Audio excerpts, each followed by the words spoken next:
nígbà náà àmọ́ lọ́dún 1664 ni wọ́n yí padà sí New York lẹ́yìn tí ọba King Charles kejì tilẹ̀ Gẹ̀ẹ́sì fún arákùnrin rẹ̀ ní ilẹ̀ ìyẹn Duke of York. Láti ọdún 1785 ló ti wá di olú ìlú ilẹ̀ Amẹ́ríkà títí di òní olónìí. Ó jẹ́ ìlú ńlá tó kún fún ọ̀pọ̀ iṣẹ́ ọnà àti ibùdó iṣẹ́ àtinúdá oríṣiríṣi fún gbogbo. Ici même devant moi, le président du Libéria, le président George Weah, le président du Niger et autres personnalités qui sont là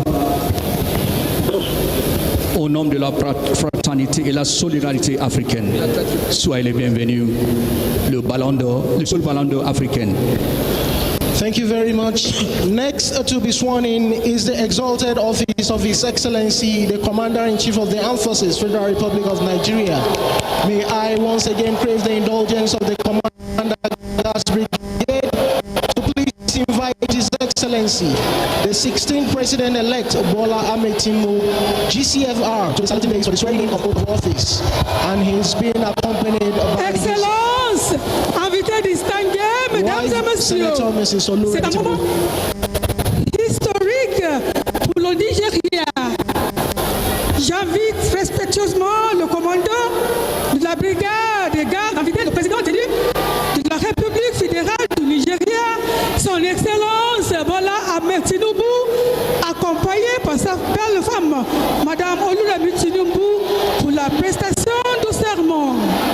Excellence, vous avez la parole. Merci beaucoup, Madame Badeja.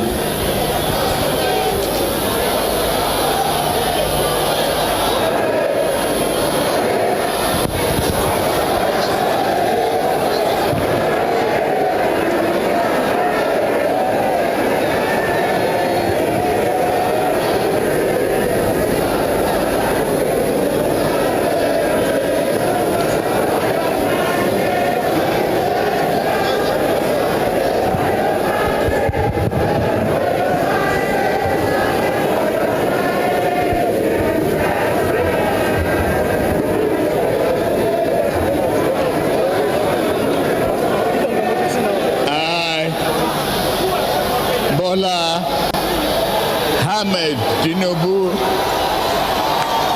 do solemnly swear that I will be faithful and bear true allegiance to the Federal Republic of Nigeria, and that I will preserve, protect, and defend the Constitution of the Federal Republic of Nigeria.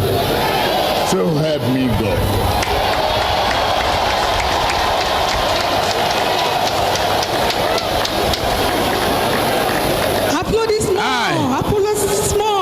Bola Ahmed Tinubu do solemnly swear that I will be faithful and bear true allegiance to the Federal Republic of Nigeria, that as President of the Federal Republic of Nigeria, I will discharge my duties and perform my functions honestly, to the best of my ability, and faithfully, in accordance with the Constitution of the Federal Republic of Nigeria and the law.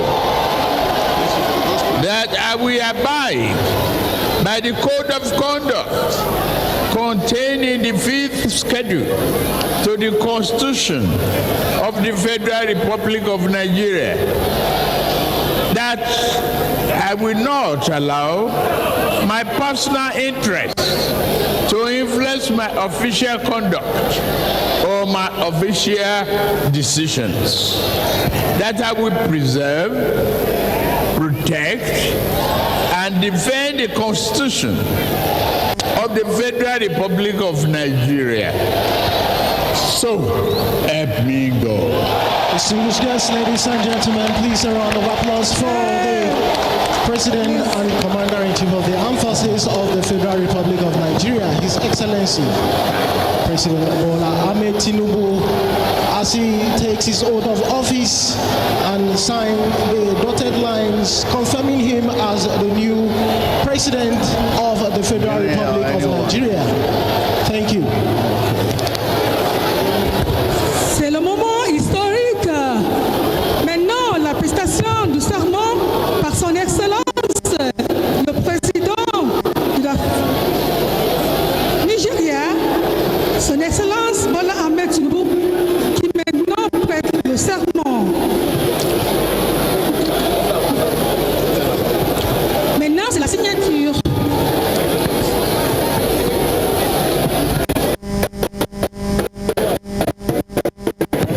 While the President is signing, just like her predecessor, we heartily welcome the 16th First Lady Federal Republic of Nigeria, Her Excellency Senator Mrs. Oluremi Tinubu, wife of the 16th President and Commander-in-Chief of the Armed Forces, Federal Republic of Nigeria, His Excellency President Bola Ahmed Tinubu, an educationist, administrator, and philanthropist Oluremi Tinubu, as First Lady of Lagos State, established the New Era Foundation, dedicated to establishing centers for all-round development of young ones and promote public awareness on environmental health and community service. Oluremi Tinubu has executed a lot of philanthropical acts to alleviate the plight of indigent persons, and most importantly, she has touched the lives of girls and women in her constituency.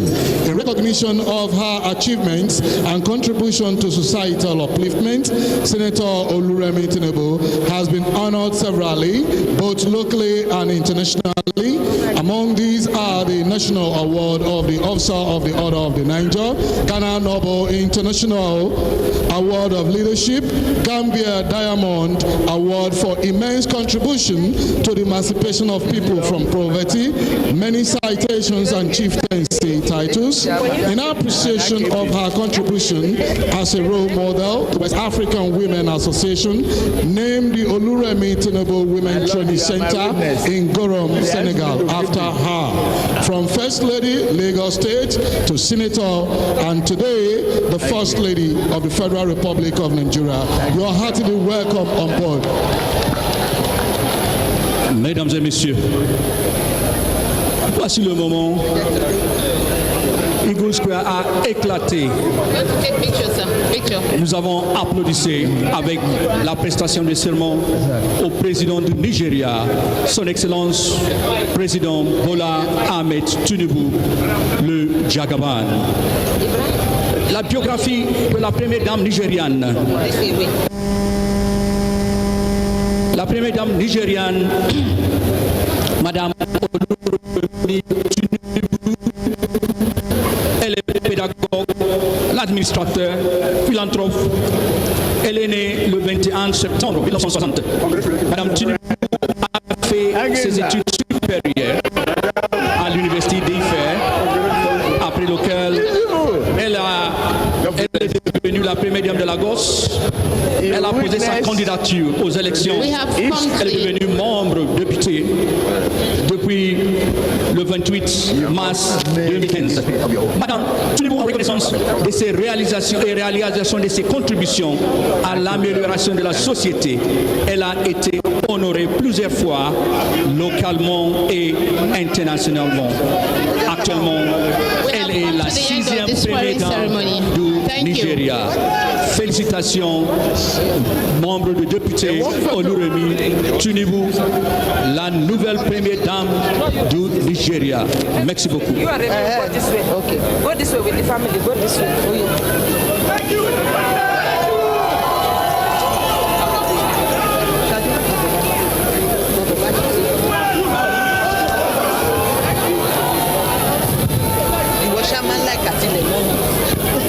Distinguished guests, ladies and gentlemen, please a round of applause for the President of the Federal Republic of Nigeria, His Excellency Bola Ahmed Tinubu, Grand Commander of the Order of the Federal Republic of Nigeria. Your Excellency, congratulations once again. Excellence, Monsieur le Président, félicitations au Président du 16e du Nigeria, Son Excellence, Président Bola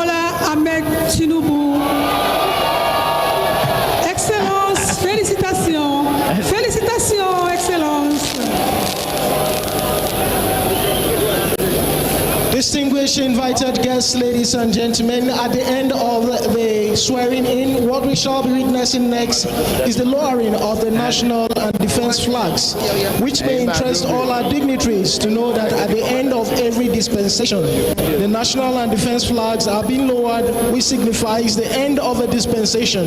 A new national and defense flag are being received from His Excellency, the Commander-in-Chief of the Armed Forces of the Federal Republic of Nigeria, to be hoisted back on the poles, signifying the commencement of a new dispensation. We shall be witnessing that shortly.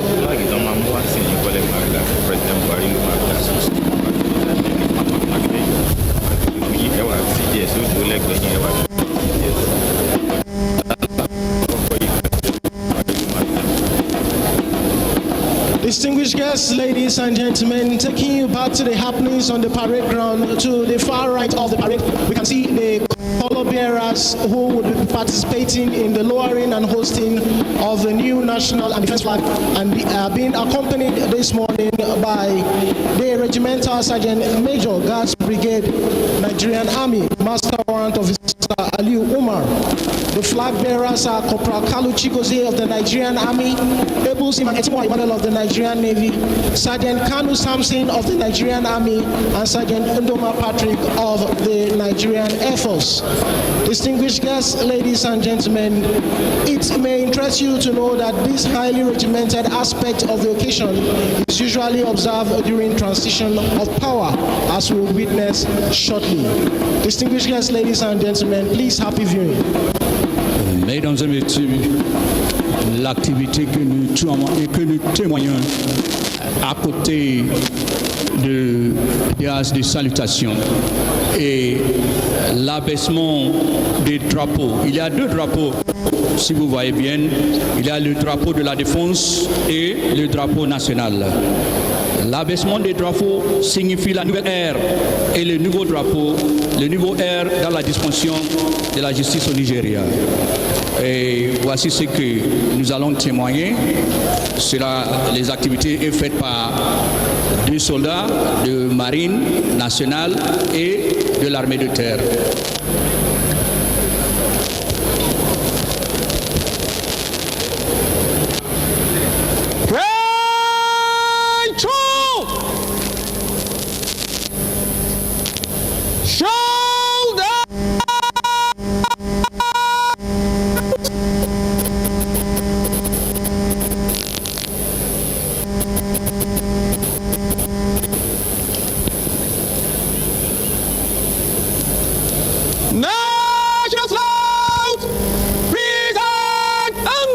Distinguished guests, ladies and gentlemen, please may we all rise while officers and warrant officers in uniform are to salute as the national and defense flag are being lowered while the retreat is played. Thank Mesdames you. et messieurs, les officiers en uniforme et les sous-officiers doivent saluer.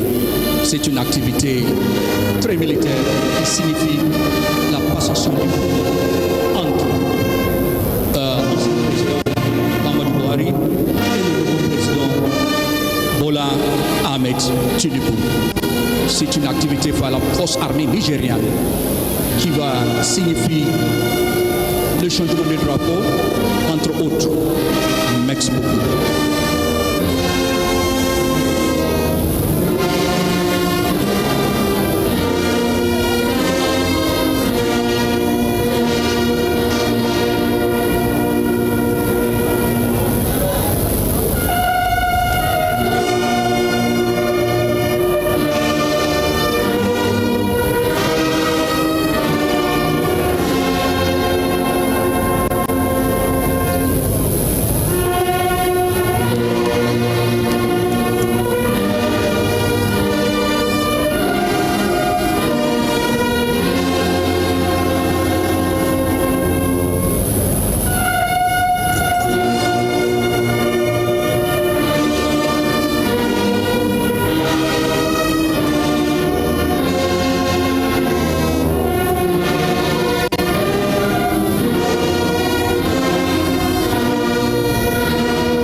Distinguished guests, ladies and gentlemen, please take your seats. Thank you.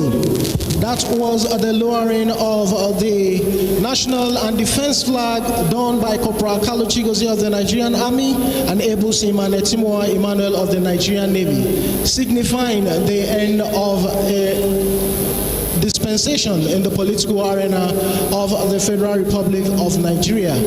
And at the end of the lowering of the national and defense flags, they would now proceed to fold the flag before handing them over to the Regimental Sergeant Major Gas Brigade, who will in turn proceed to hand it over to the Commander Gas Brigade, Brigadier General A.M. Umar, after which he will also proceed to hand it over to the Chief of Defense Staff, General Loki Irabo, CFR, who will be finally handing it over to the immediate past President of the Federal Republic of Nigeria, His Excellency Muhammad Buhari, signifying the end of his administration. We shall be witnessing that shortly.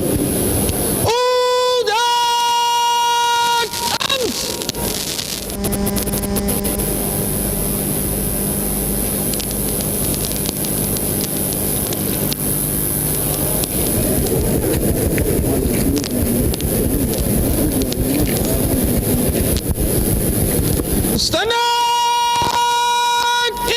Ease! Ce qui se passe, mesdames et messieurs, est le pillage de deux drapeaux, le drapeau national et le drapeau de la défense.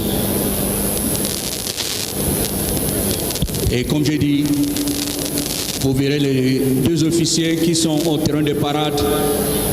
Il y a le commandant de brigade de garde, le général de brigade A.M. Umar, qui va recevoir les deux anciens drapeaux et les deux nouveaux drapeaux. Il le passera au chef du corps de la défense, le général Loki Irabo.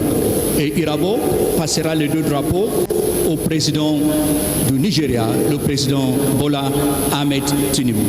C'est ça qui signifie le début d'une nouvelle ère de la dispensation et de la gouvernance au Nigeria. C'est une activité très militaire et indication qui indique la passation du pouvoir. Voilà pourquoi nous sommes ici ce matin. Merci beaucoup. Distinguished guests, ladies and gentlemen, what you are witnessing at the moment is the folding of the national and defense flags, and they are being done by Corporal Kalu Chigozie of the Nigerian Army, Able Seaman Etimoa Emmanuel of the Nigerian Navy, Sergeant Samson Kanu of the Nigerian Army, and Sergeant Ndoma Patrick of the Nigeria Air Force. You can see them paying compliment after folding the flag as the flag bearers turn about and march smartly towards the Regimental Sergeant Major Guards Brigade, Master Warrant Officer Aliu Umar, who is carrying a case as he pays compliments and opens the case. You can see first the defense flag is being placed and the old national flag is also being placed in the case carried by the Regimental Sergeant Major Guards Brigade. To pay compliment as he turns to his right, marching smartly towards the Commander Guards Brigade, Brigadier General A.M. Umar.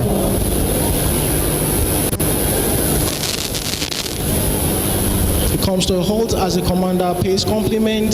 He takes a step forward and hands over the case flag to the Commander Guards Brigade as he takes his steps backward, paying compliment.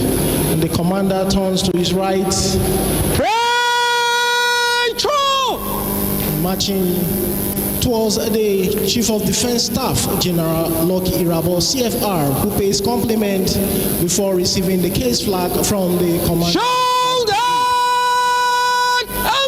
Le général de corps de brigade vient de passer le drapeau national et le drapeau de la défense. Son Excellence, le général Irabo, marche majestueusement vers le président. Il passera le drapeau à l'ancien président Buhari et M. Buhari passera le drapeau au nouveau président Bola Ahmed Tinubu. We can see the Chief of Defense Staff handing over the old national and defense flags to the immediate past President of the Federal Republic of Nigeria, His Excellency Muhammadu Buhari, signifying the end of his administration as a new national and defense flag will be given Thank you very much. once again to the Chief of Defense Staff. Thank you. You can see the new cased flag, the new cased national and defense flag being presented Voilà, to Monsieur Buhari. Très bien. the new President of the Federal Monsieur Republic of vraiment Nigeria, His Excellency Ouais. President Bola Ahmed Tinubu, Thank who you. will in turn present the new national and defense flag to the Chief of Defense Staff, General Lucky Rabo, CFR, Voilà. as he turns about. Le président Bola Ahmed Tinubu a passé le drapeau au chef de corps de l'armée de la défense, le général Irabo. Irabo passera le drapeau au commandant des gardes de brigade et nous aurons l'usage de ces deux drapeaux dans quelques minutes. C'est la passation du pouvoir. Merci beaucoup. You can see the Chief of Defense Staff handing over the case flag to the Commander Guards Brigade, who turns about and proceeds to hand it over to the Regimental Sergeant Major Guards Brigade Nigerian Army, Master Warrant Officer Aliu Umar, as he pays compliment and receives the case flag from the Commander Guards Brigade, Brigadier General A.M. Umar, who pays compliment as the Regimental Sergeant Major turns about carrying the brand new national and defense flags to hand it over to the flag bearers as they pay compliment. He opens the case flag, and first to be retrieved is the new national flag by Sergeant Undoma Patrick of the Nigerian Air Force and the new defense flag by Sergeant Kanu Samson of the Nigerian Army. He pays compliment as they turn about and proceed to hand them over to Corporal Kalu Chigozie of the Nigerian Army and Able Seaman Etimo Emmanuel of the Nigerian Navy. Compliment being paid there once again as they take a step forward to receive the brand new national and defense flags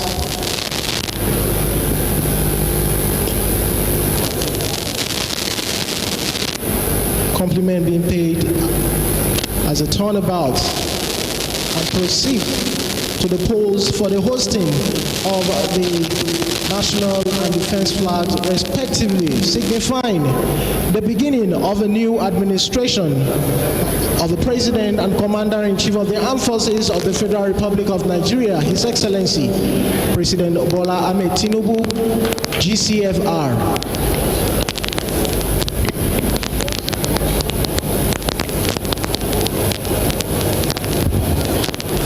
Mesdames et messieurs, vous témoignez maintenant l'issage du drapeau national et du drapeau de la défense, ce qui signifie le commencement de la nouvelle administration et une nouvelle ère pour le Nigeria.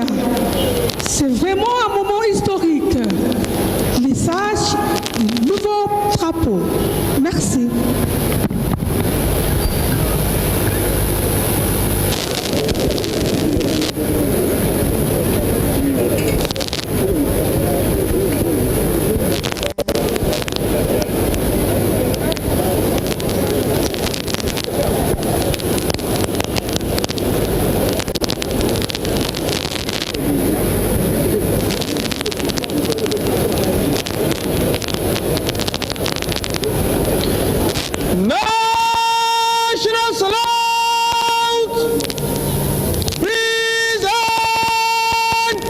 Distinguished guests, ladies and gentlemen, please may we all rise as the reveille is played while the new national and defense flags are being hoisted. Thank you.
Ladies and gentlemen, the Nigerian Air Force Acosta 109 helicopter is what you are seeing flying past with the national colors to support the hoisting of the national and defense flag respectively. C'est toujours l'issage du drapeau national et du drapeau de la défense.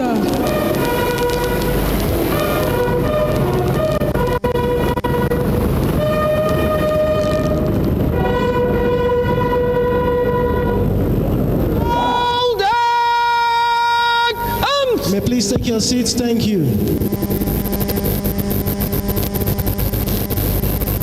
Distinguished guests, ladies and gentlemen, at the end of the lowering and hosting of the national and defense flag respectively, may I now most respectfully request the Chief of Defense Staff, General Lucky Irabo, CFR, to take his seat, and may I also crave the indulgence of the Commander Gas Brigade to usher the immediate past President of the Federal Republic of Nigeria to take his seat. The Commander, sir.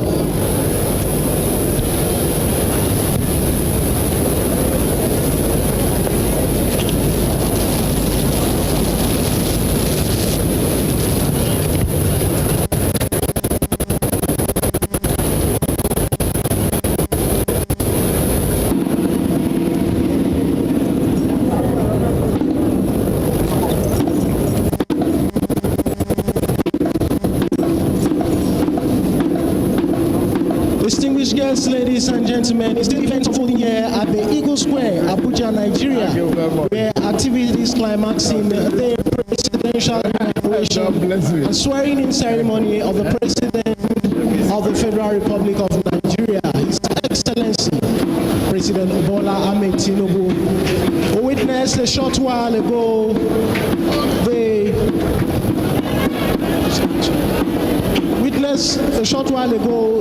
the lowering and hosting of the national and defense flag, respectively, signifying the end and beginning of a new dispensation. What we shall be witnessing any moment from now is the inspection of the various guards by the President and Commander-in-Chief of the Armed Forces of the Federal Republic of Nigeria, His Excellency, President Bola Ahmed Tinubu, GCFR.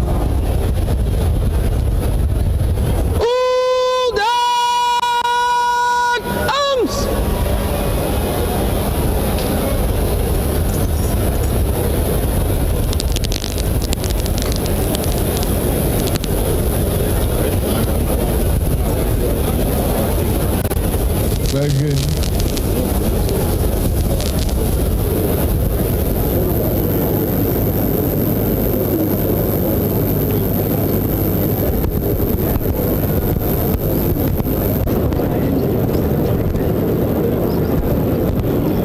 History has just been made here at Eagle Square. The next item on the activities here would be an inspection by the new president. But a short moment ago, we saw the immediate past president, Muhammad Buhari, exit Eagle Square. Right now, President Bola Ahmed Tinubu would inspect the parade, and that is being set up. formed up 29 officers, 450 members of the armed forces, and Nigerian police on parade, ready for your inspection, Your Excellency. Your Excellencies, most distinguished invited guests, ladies and gentlemen, that was the voice of the parade commander, Lieutenant Colonel Salim Yusuf Hassan, reporting the state of the parade to the special guest of honor and requesting for the inspection of the various guards. At this point, permit me to hand over the microphone to my co-compare, Flight Lieutenant Festus Ezeni, to guide us through the inspection of the various guards. Thank you very much, Captain Godfrey Anebi Abapa, for the commentary so far. Distinguished guests, ladies and gentlemen, may I acquaint you with the citation on His Excellency, the Commander-in-Chief of the Armed Forces, Federal Republic of Nigeria, His Excellency President Bola Ahmed Tinubu, Grand Commander of the Order of the Federal Republic. The special guest of honor and reviewing officer for today's historic occasion, former Senator and two-term Governor of Lagos State, the founding member and former national leader of Nigeria's governing party, the All Progressives Congress, a notable progressive leader, His Excellency President Bola Ahmed Tinubu, is a visionary who has made personal sacrifices to advance the common goal in Nigeria and beyond. His Excellency Bola Ahmed Tinubu obtained a degree in business administration, accounting and management from Chicago State University, Illinois, United States of America in 1979.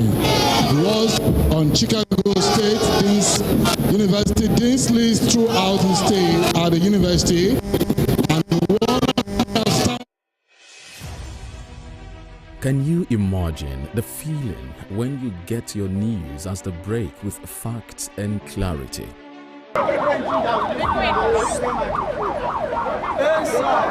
Our news are reported as it is. In Africa, and all those who masterminded the way it happened, we have to pay a price.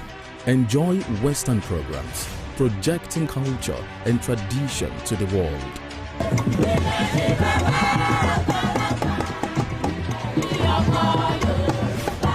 Brought to you as the break and recapped every hour for your update.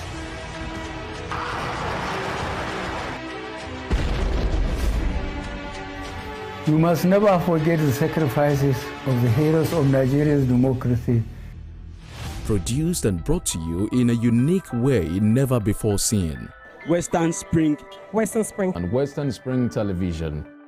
Television is coming home in your color and remains a reference for good governance in Nigeria and across the region.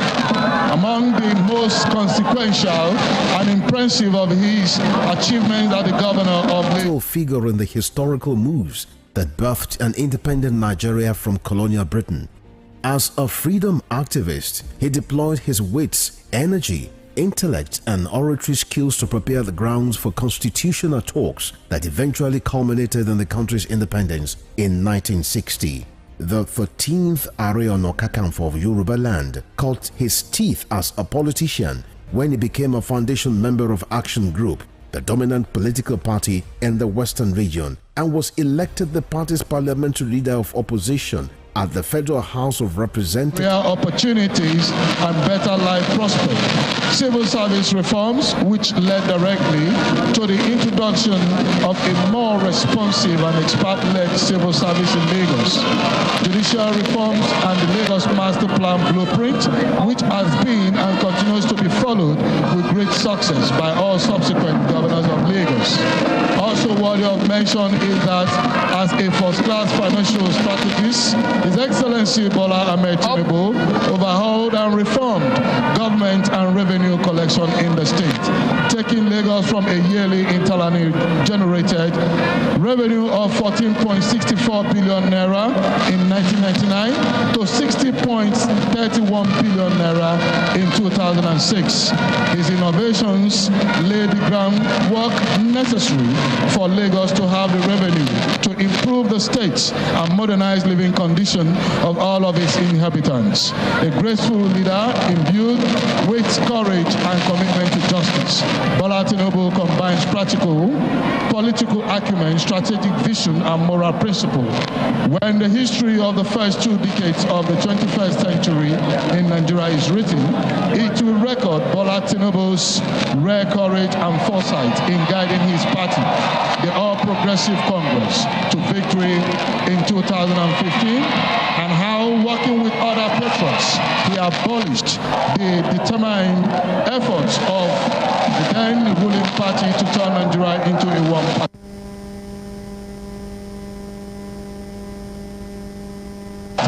Much as he understands the game of power.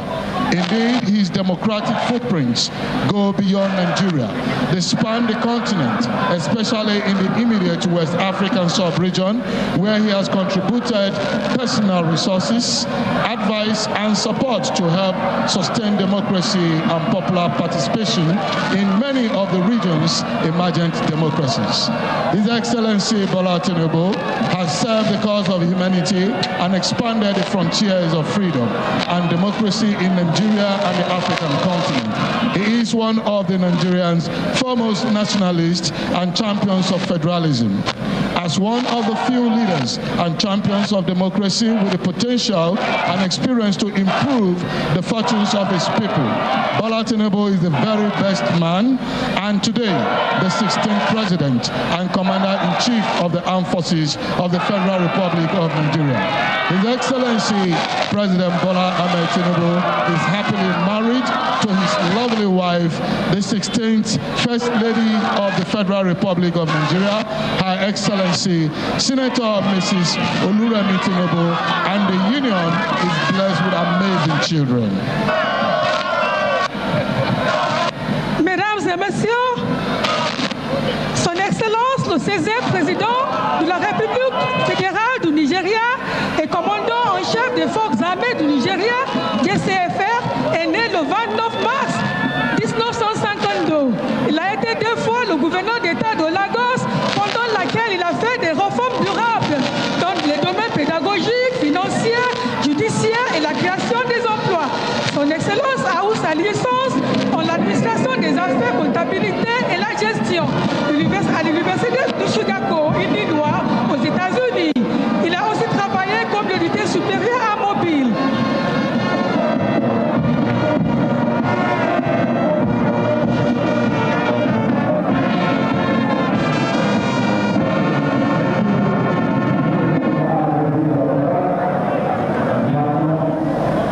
Il va continuer avec les célébrations militairement.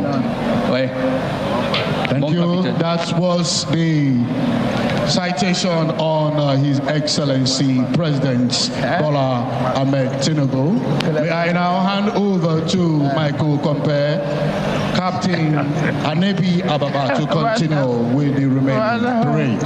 Thank you very much, Flight Lieutenant. First to say Mrs. Olubumi Badejo and Mr. Mohammed Tijani for the wonderful citation of the special guest of honor on this auspicious occasion. Distinguished guests, ladies and gentlemen, at the end of the inspection, we shall witness shortly the parade commander seeking permission to continue with the rest of the parade. May I have your permission to carry on with the rest of the parade, Your Excellency? Presidential permission has been sought there and graciously granted by His Excellency, the special guest of honor and the reviewing officer for today's historic occasion. We can see the parade commander, Lieutenant Colonel Salim Yusuf Hassan, riding on a white horse named GMB to take his position to commence the march past. Distinguished guests, ladies and gentlemen, please happy viewing.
Slow march!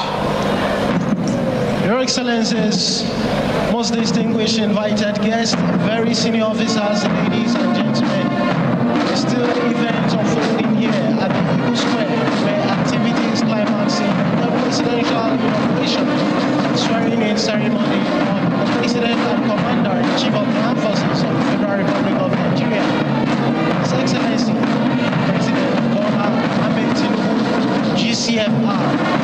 Witness a while ago the parade commander giving orders for the guards to form 3 ranks and commence the march past. What you are witnessing now are the guards forming squad without changing formation, before forming an extended line formation by the guards towards the 17 days, led by the Color Party. The essence is for the guards to pay their respect to the special guest of honor who has taken his position on the saluting days, and also for the reviewing officer to take a close look at the turnout of the guards who are impeccably dressed at close range.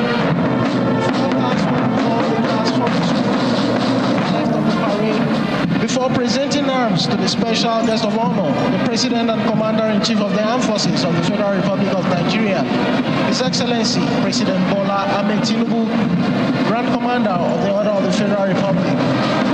Distinguished guests, ladies and gentlemen, it will also interest you to know that the far pass towards the saluting days and the forming squads by the guards is another display of silent drill, as the guards are only reacting to the initial words of command given by the parade commander before the commencement of the march pass. Distinguished guests, ladies and gentlemen, please happy viewing.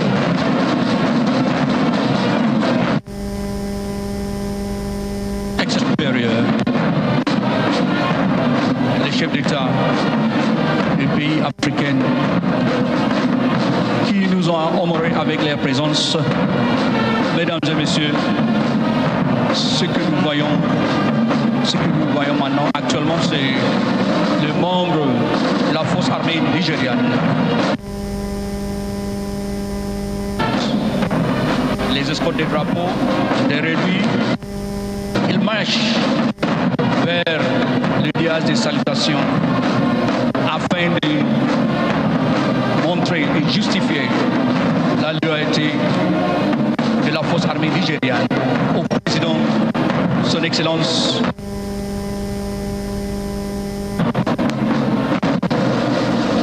Il marche majestueusement, calmement, avec la dignité, le courage, la fierté, qui sont les qualités de l'armée dans le monde. Vraiment kaléidoscopique, plein de couleurs qui signifient une nouvelle ère de la distinction, nouvelle distinction au Nigeria. Mon commandant, mon capitaine Aguapa, je passe la parole à vous.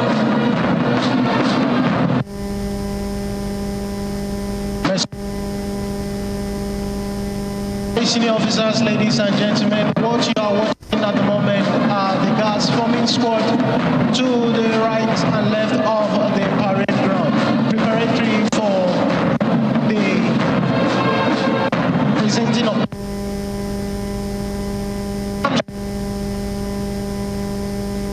Commander-in-Chief of the Armed Forces of the Federal Republic of Nigeria. To the left half of the saluting days, we have the number 1, 2, and 3 guards provided by the Nigerian Army. And to the right half of the saluting days, we have the number 4 guard provided by the Nigerian Navy.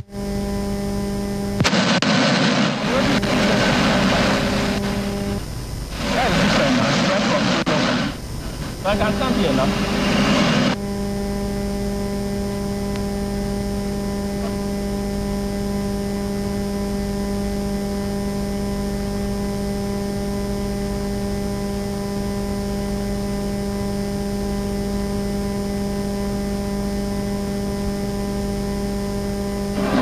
Navy color and the Air Force color being carried by commissioned officers known as ensigns to the colors.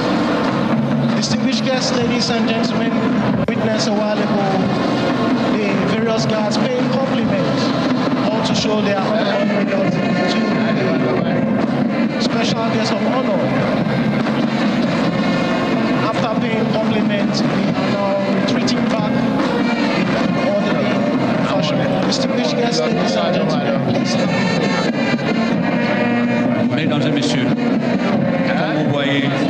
6 gardes comparables ce matin. Nous avons les 2 premiers gardes composés de l'armée de la 4e garde est composée de la marine nationale. La 5e garde est composée de l'armée de l'air nigériane. Et nous avons aussi la 6e garde composée par la police nationale.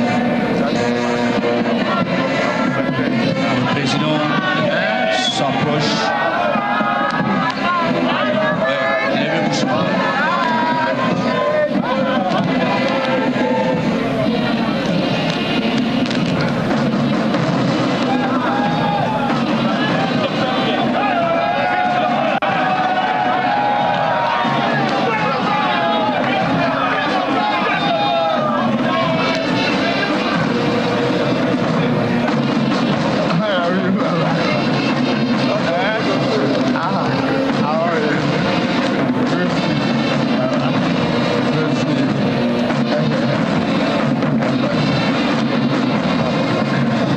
Levez-vous.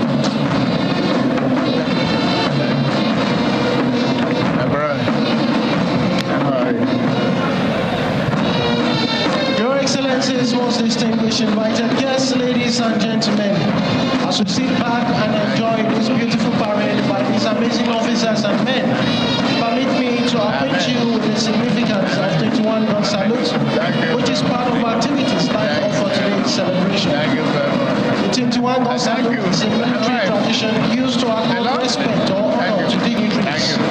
Generally, saluting is done using hand, sword, colors, small arms, and firing of artillery guns. Salute by gunfire is an ancient ceremony which originated in the 17th century and involves the use of artillery guns to fire ammunition, usually blanks, to welcome important dignitaries or commemorate an anniversary.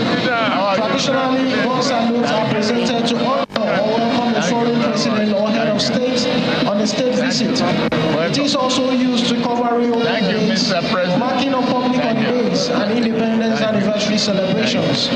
Others include Ascension Day, state funeral of a late president, and Independence Day. In Nigeria, gun salute is provided during Armed Forces Remembrance Day celebrations, inauguration parades, independence anniversary, and in honor of visiting presidents. Today we shall be witnessing the firing of 21 gun salute to signify the great respect and unflinching loyalty that the Nigerian Armed Forces and the Nigerian Police have for the exalted office and the personage of His Excellency, the President and Commander-in-Chief of the Armed Forces, Federal Republic of Nigeria. On that note, that I request our distinguished guests not to panic.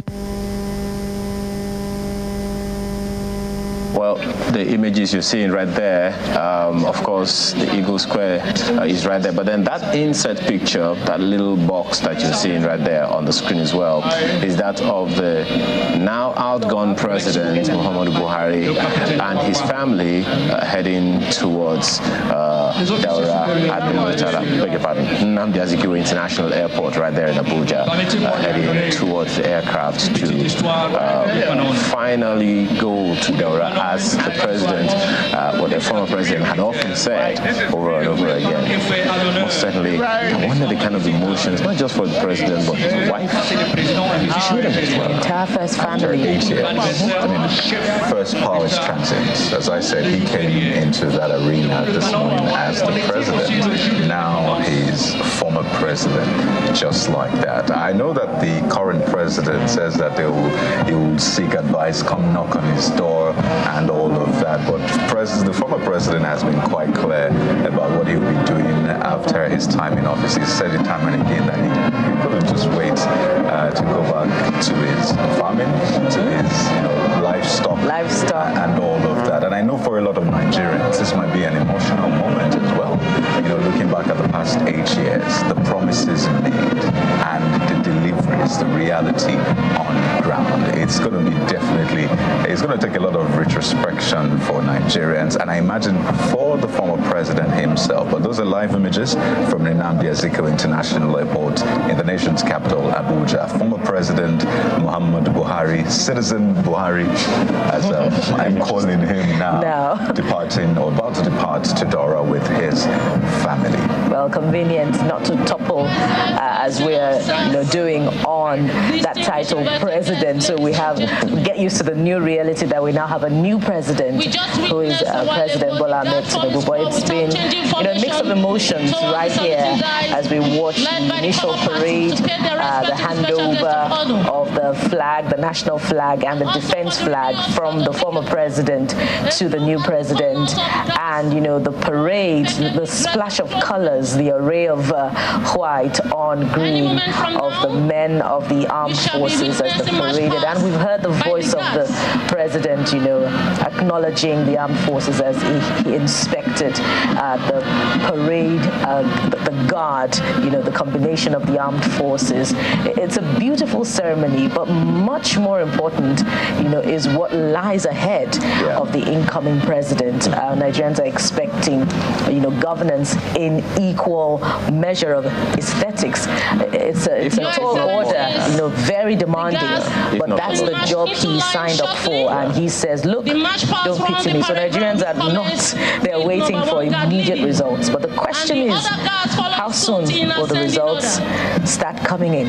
If you have the answer, you can just give it to us right there on Twitter. But, in that insert, you still see that the former president still has a couple of people around him. And that's what some of the people in power would tell you, that the moment they're out of power, in all of the knocks on your doors, the people waiting to see you, all of those, if people lined up, it usually reduces. And there's always that silence. So that proverbial, the phone stopped ringing. Stopped ringing. Yes, he still has a couple of people, saying goodbye to him. I imagine some of his staff, and there you see approaching the aircraft and walking in. So, well, our correspondent Emperor Simon is there, and hopefully we'll be able to have a word or two with him when the time is right.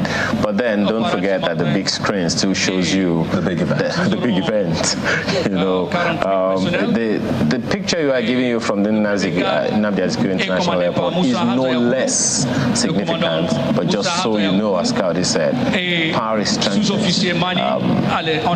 You are a human being, but you occupy a position at any given point in time, and who knows for how long. And there goes former President Muhammadu Buhari into that aircraft.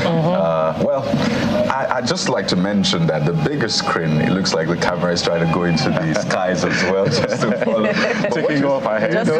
What you're seeing on the big screen, there's still a lot to expect from the Eagle Square. Actually, this is the march past in slow and quick time, colorful display. Honestly, it's always beautiful to watch. I mean, look at that, all marching in synchronization. It's just beautiful seeing the work that has gone into this. By the way, lots of man-hours of rehearsals, and you have to get everything right. Everything has to be perfect, excellent, precise, and that's what a lot of Nigerians will be expecting from the government. I think so. This is a typology of the expectations of Nigeria. All of your, decisions, the activities of the government has to be top-notch, excellent in synchronization, from the president's decisions to his cabinet to the National Assembly. People have invested, their votes in them, so they expect nothing less excellent. So after that, we'll still look forward to the big one, the CNC's speech. Now, as the Commander-in-Chief of the Armed Forces. So that's you can see is the First Lady, former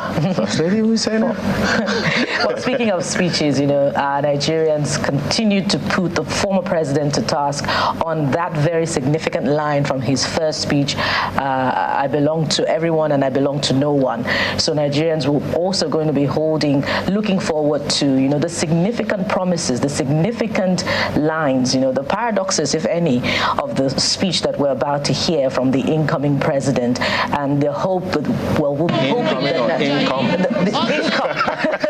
It takes some getting used to. The new president, and they're going to be, holding him by his words, in the coming 4 years. So we're looking forward to that inaugural speech. Most certainly. But don't also forget the insert. Hopefully, will also show images of the former vice president. Oh dear God. The former vice president will also be coming in anytime soon for his own journey home as well. And of course, so you can see the parade is still quite functional, quite active. And you were talking about the immense work that has gone into this. Guys, when we talk about working for Nigeria, making Nigeria better, the littlest things matter. Kade, you talked about the man hours that went into this parade. Someone composed songs that are being played. That is service to nation. I mean, look at the brass instruments. The ensemble. It's beautiful, the ensemble, the orchestra. They're playing in unison. Exactly. And I think, again, it's what we expect from government. Someone composed a song. So the littlest thing that you can do for the nation is, can you just keep that at the top of mind? As we say, is it in PR or in advertising, top of mind awareness? Let Nigeria be so topmost on your mind that the littlest thing that you do, the wind that comes through your nostrils and through your throat, is all about making Nigeria great. This that each one of these fellows are doing is about the greatness of Nigeria. Displaying it in front of many presidents from various parts of the world that are here. Aya, you always talk about our core values and how the Constitution spells it out. Dignity, patriotism, and this speaks to those core values, and they stem from institutions. So we must build institutions, and it's reminiscent of our earlier conversation, about how Nigerians need to do their part first. It took a lot of commitment, a lot of hard work and resilience, for men of the armed forces to come up with this that will cause. Let's go back to Eagle Square now. Nigeria. Yeah, let's go back to the Eagle Square, take a little some more listening to this, and perhaps get more pictures of what is going on right now.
towards your sitting position, you are please expected to rise as a mark of respect to the colors.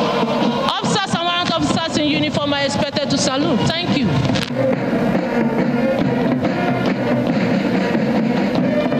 Merci beaucoup, mon lieutenant Kodario. Mesdames et messieurs, comme vous voyez, nous sommes toujours à Eagle Square.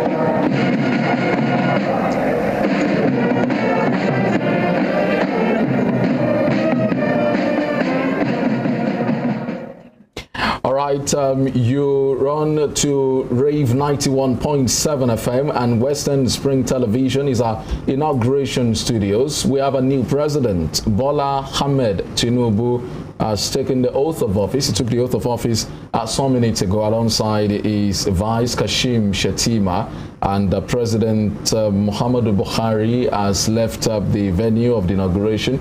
In fact, he's been to the airport and he is now on his way to his hometown in Daura in Katsina State. Femi Olanikwe is my name. We thank you so much for linking up with us. Our coverage of the inauguration of Nigeria's 16th president, Bola Ahmed Tinubu, and his vice Kashim Shettima. Proceedings started 9 a.m. today, and we thank you so much for staying with us all through. You heard us also on some of our programs on radio and also on television. It's a historic day today, and we'll be filling you in. We're waiting for the speech of Mr. President. It's been taken round. There's been marches, different marches by the military. I think we have a detachment of the Navy, the Air Force, the Army, as well as the Nigeria Police bands right there at the Eagle Square. Welcome once again to our inauguration coverage of Nigeria's 16th president. Femi Olanikwe is my name. I'm not alone here.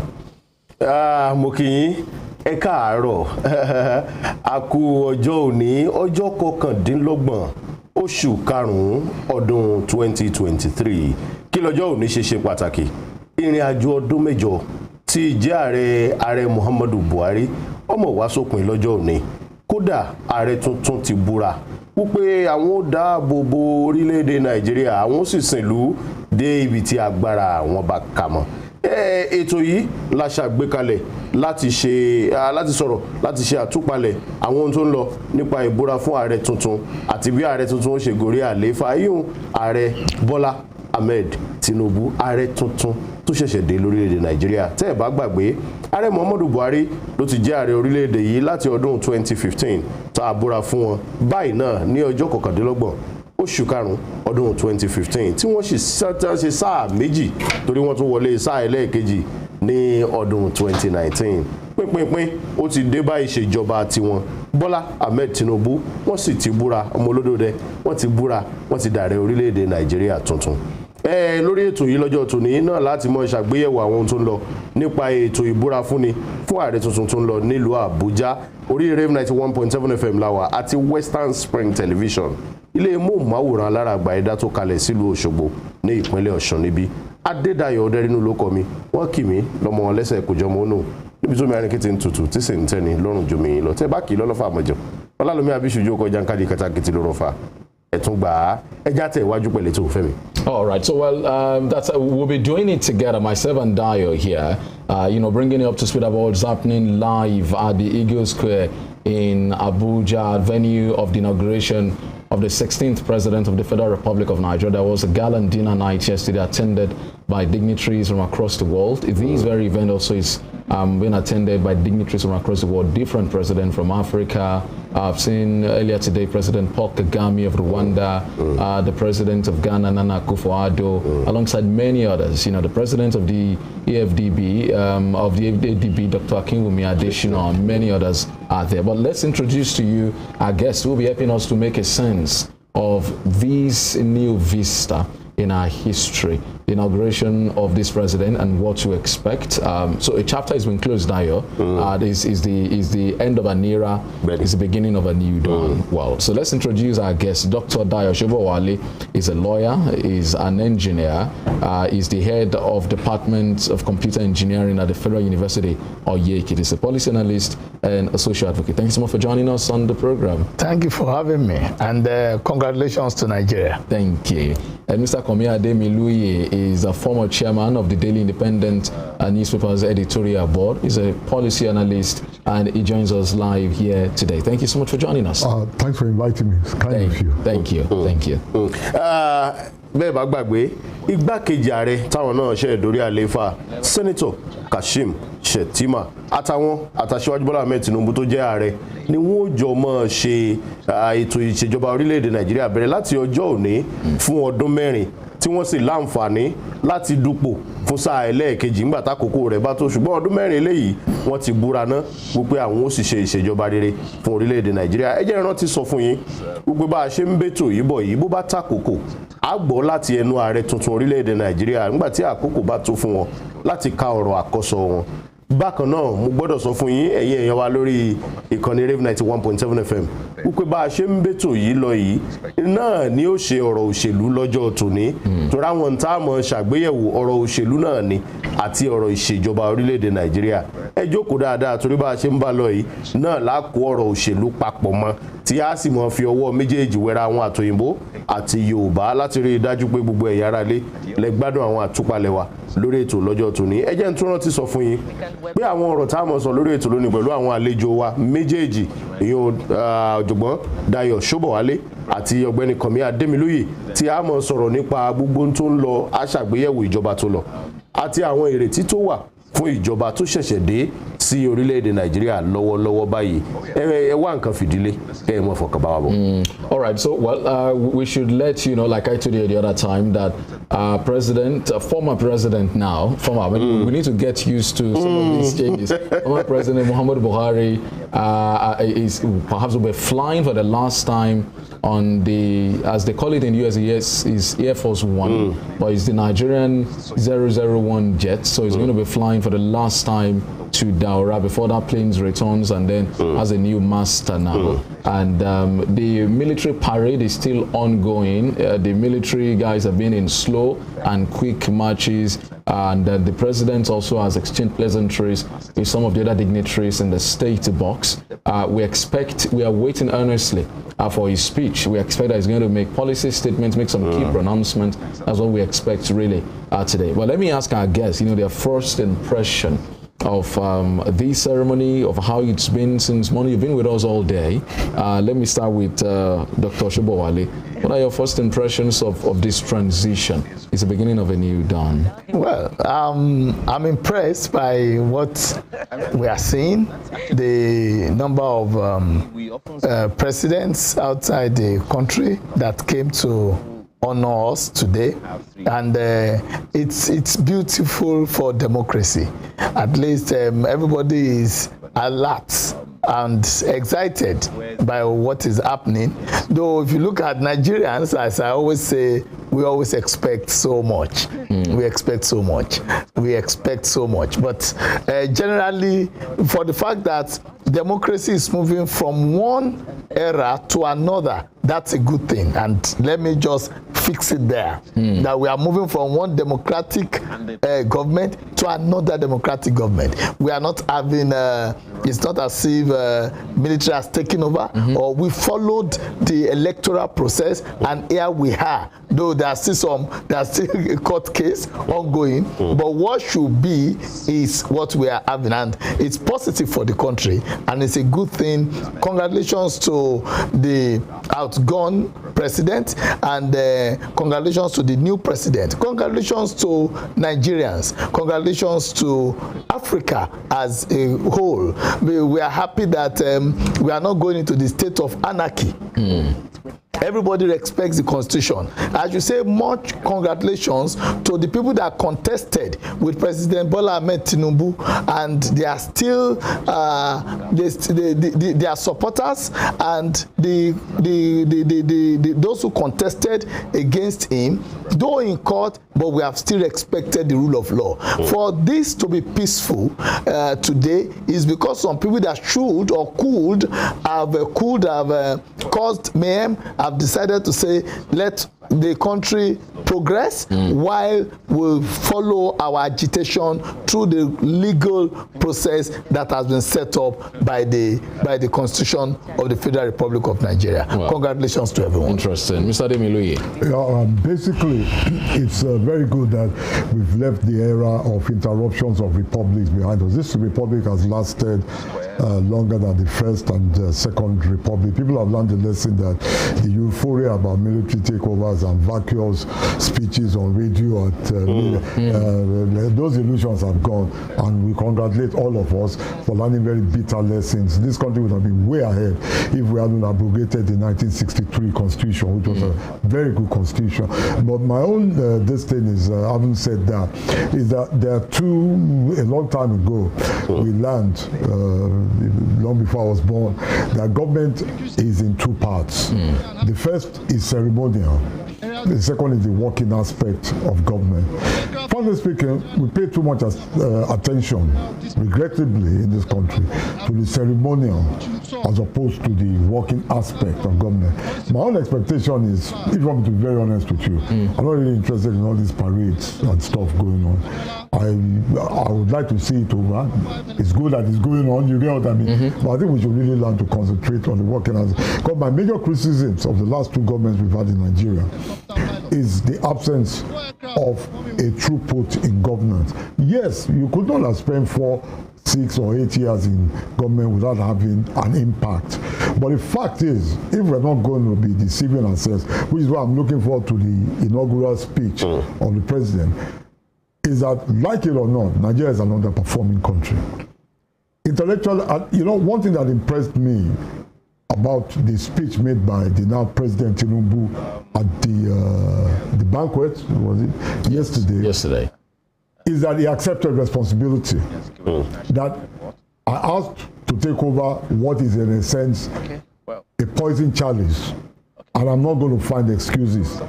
If he continues on that note, I think the guy will be an outstanding president. Because the failure that we have seen in the last 8 years, and let us be honest with ourselves, is this dereliction of duty whereby all we were hearing up to almost the last hour was blaming a previous government. Look, if you take over a failing organization, you took over, you were appointed or you were given a letter of appointment as a turnaround artist. That somebody messed it up before. It's not why you were put there. If the person hadn't messed it up before, you wouldn't have allowed that person to go. So I'm so glad that the new president started, for me, on the right note by saying, I'm going to accept responsibility. I accept that I've been given a poison chalice, and I'm not going to, so we are not going to go on and on and on like a broken down gramophone record about who was responsible for the mess. No, he's not said, as I said, it's going to be a rough and bumpy road. For that alone, what he said last night, the values of history will be very commendable. And my own prayer, my man here is a very prayerful man. so is Dr. Adefila. My own prayer is that he continues on that path of intellectual honesty. If he does, the country will be better off. If the country is better off, all of us have gained. That's my own position. Ọ̀gbẹ́ni Komi Ademiluyi, ọ̀pọ̀lọpọ̀ ọmọ orílẹ̀-èdè Nàìjíríà ní pé àwọn tí ẹ̀mí kanlẹ̀ náà pé ọdún 8 Buhari pé kò san àwọn lọ títí. Ọ̀pọ̀lọpọ̀ ọmọ orílẹ̀-èdè Nàìjíríà ní wí bẹ́ẹ̀. Tẹ́ bá ṣàgbéyẹ̀wò ìjọba ọdún 8 tó kọjá, ǹjẹ́ ẹ lè sọ pé Nàìjíríà sún síwájú díẹ̀ sí? Torí bẹ́ẹ̀ bá gbàgbé ọdún 2015, ọ̀pọ̀lọpọ̀ ọmọ Nàìjíríà ní pé àní kí Jonathan sáti ẹ̀ mọ́ lọ náà, kí ààrẹ Buhari ó wọlé, pé wọ́n ó ṣe dáadáa nǹkan. Ìrètí pọ̀ ńgbà náà lọ́hùn. Bẹ́ẹ̀ bá ṣàgbéyẹ̀wò ọdún 8 ọ̀hún, ǹjẹ́ pé wájú la lọ àbá padà sẹ́yìn?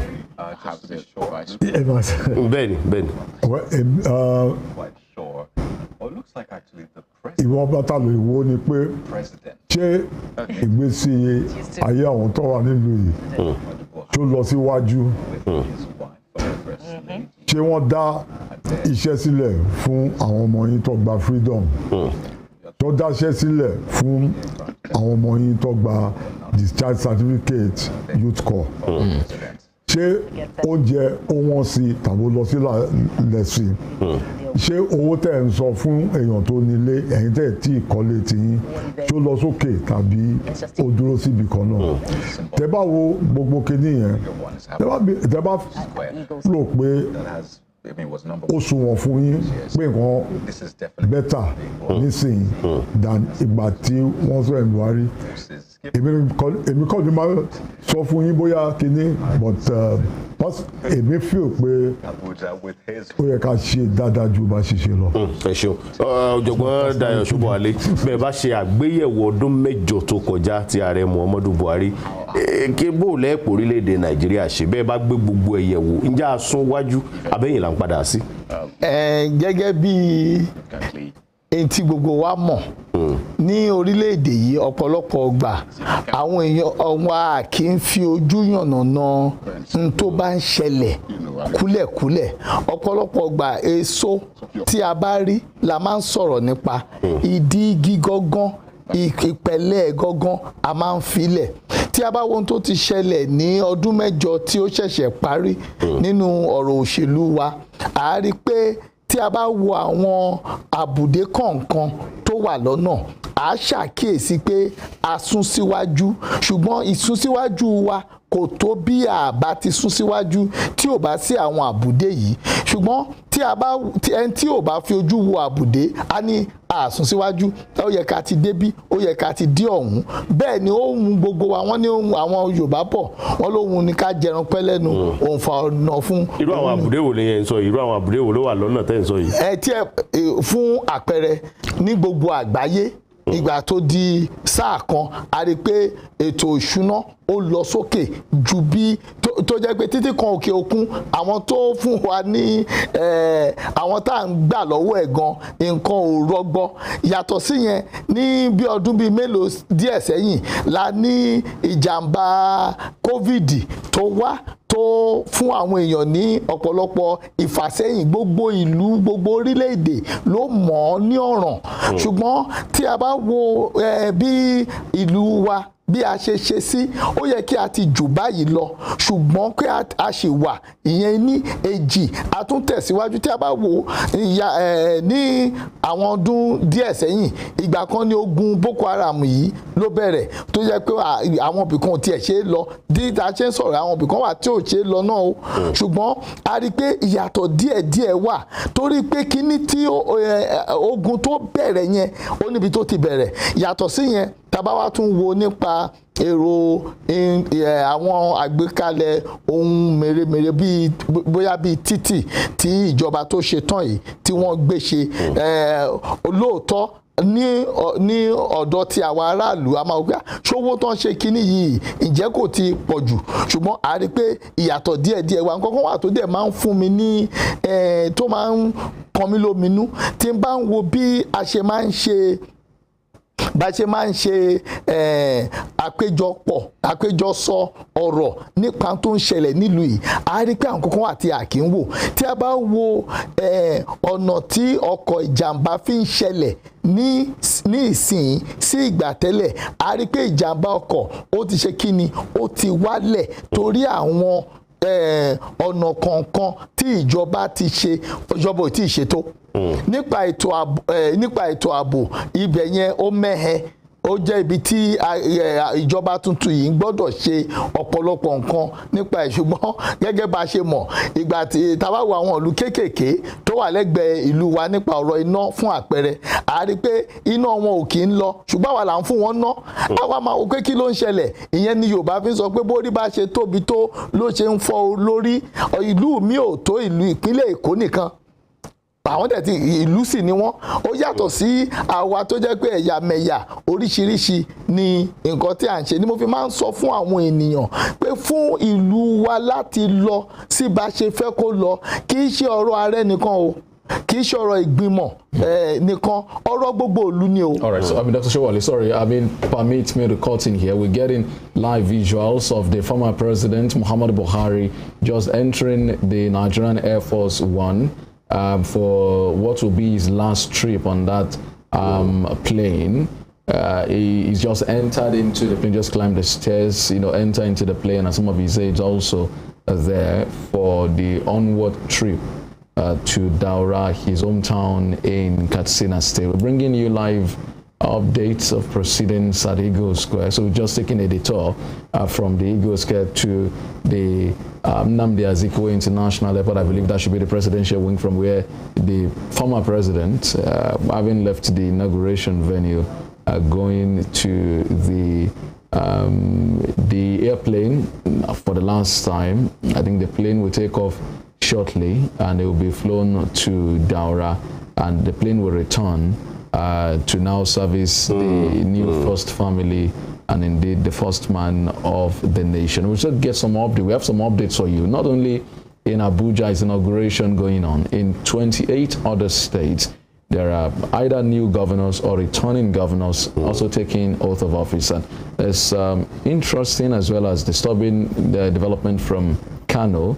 We are earlier today, the podium collapsed while the deputy governor and the CJ were, doing their own oath taking. But we understand that all is fine. The deputy governor is good, and every other person is good. In Lagos, the Babajide Sanwo-Olu is also at the venue. So the doors of the airplane is just closing now. That perhaps you mind explaining that to us or to our listeners and viewers. In that lójú ẹ̀rọ móhùnmáwòrán lọ́wọ́lọ́wọ́ ní ààrẹ Muhammadu Buhari, ààrẹ àná lórílẹ̀‐èdè Nàìjíríà, wọ́n ti ń wọnú bàálù tí máa gbé ààrẹ orílẹ̀‐èdè yìí torí ẹ̀yin aráalé, ó ní bàálù kan tó jẹ́ pé ó ní bàálù àkọ́kọ́ lórílẹ̀‐èdè Nàìjíríà, èyí ò Nigeria Air Force 001 tó jẹ́ pé ààrẹ gan-an ní máa gbé.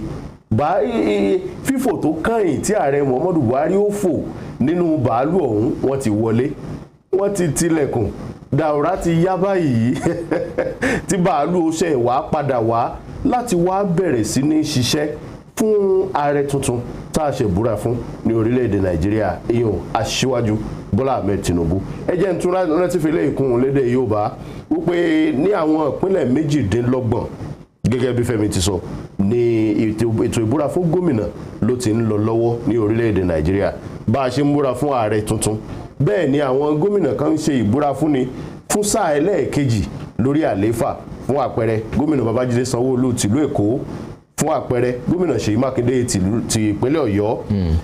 Ní ìpínlẹ̀ Kánò ní ìròyìn kan tí ò dùn mọ́ni lọ títí ló ti wá wípé gárẹ́tì tí wọ́n sẹ́ẹ̀tì tí wọ́n fi fẹ́ ṣe ìbúra fún igbákejì gómìnà àti gómìnà pàápàá ní ọmọdàwó tí àti igbákejì gómìnà àti adájọ́ àgbà ìpínlẹ̀ Kánò táwọn méjèèjì tiẹ̀ sì ṣubú díẹ̀, ṣùgbọ́n ìròyìn tí ń kàn wá ni pé àlàáfíà làwọn méjèèjì wà, kò sí ìyọnu kankan. Àmọ́ tó ṣe pàtàkì ni pé bí ààrẹ Bọ́lá Ahmed Tinubu bí wọ́n ṣe ń búra ní ìlú Àbújá wípé àwọn ó ṣe ààrẹ fún orílẹ̀-èdè Nàìjíríà ní ọ̀nà tó tọ́ àti ọ̀nà tó bófin mu, bẹ́ẹ̀ ni àwọn gómìnà 28 náà ń ṣe ìbúra fúnni káàkiri àwọn ìpínlẹ̀ 28 ní orílẹ̀-èdè Nàìjíríà. Èyí ò ló dífá fún pé lónìí lórílẹ̀-èdè yìí ọwọ́ ń pààrọ̀, àṣẹ ìjọba ń pààrọ̀ ọwọ́ láwọn ibì kan. Àwọn kan ń bẹ̀rẹ̀ sáà ẹlẹ́ẹ̀kejì tí wọ́n tá pè ní eré àsárelé, torí wọ́n ní ẹṣin ikọ̀ eré àsárelé ní àwọn ìpínlẹ̀ kan. Bẹ́ẹ̀ ni àwọn kan ṣiṣẹ́ bẹ̀rẹ̀ tí wọ́n ṣẹ̀ṣẹ̀ sí ìwé pétọ̀ àwa dé báyìí, àwa náà ó bẹ̀rẹ̀ sí ní ìṣèjọba tiwa lọ. Lára tá à ń dúró dè lọ́wọ́lọ́wọ́ báyìí ní ọ̀rọ̀ àkóso ààrẹ tuntun orílẹ̀-èdè Nàìjíríà, Aṣíwájú Bọ́lá Ahmed Tinubu.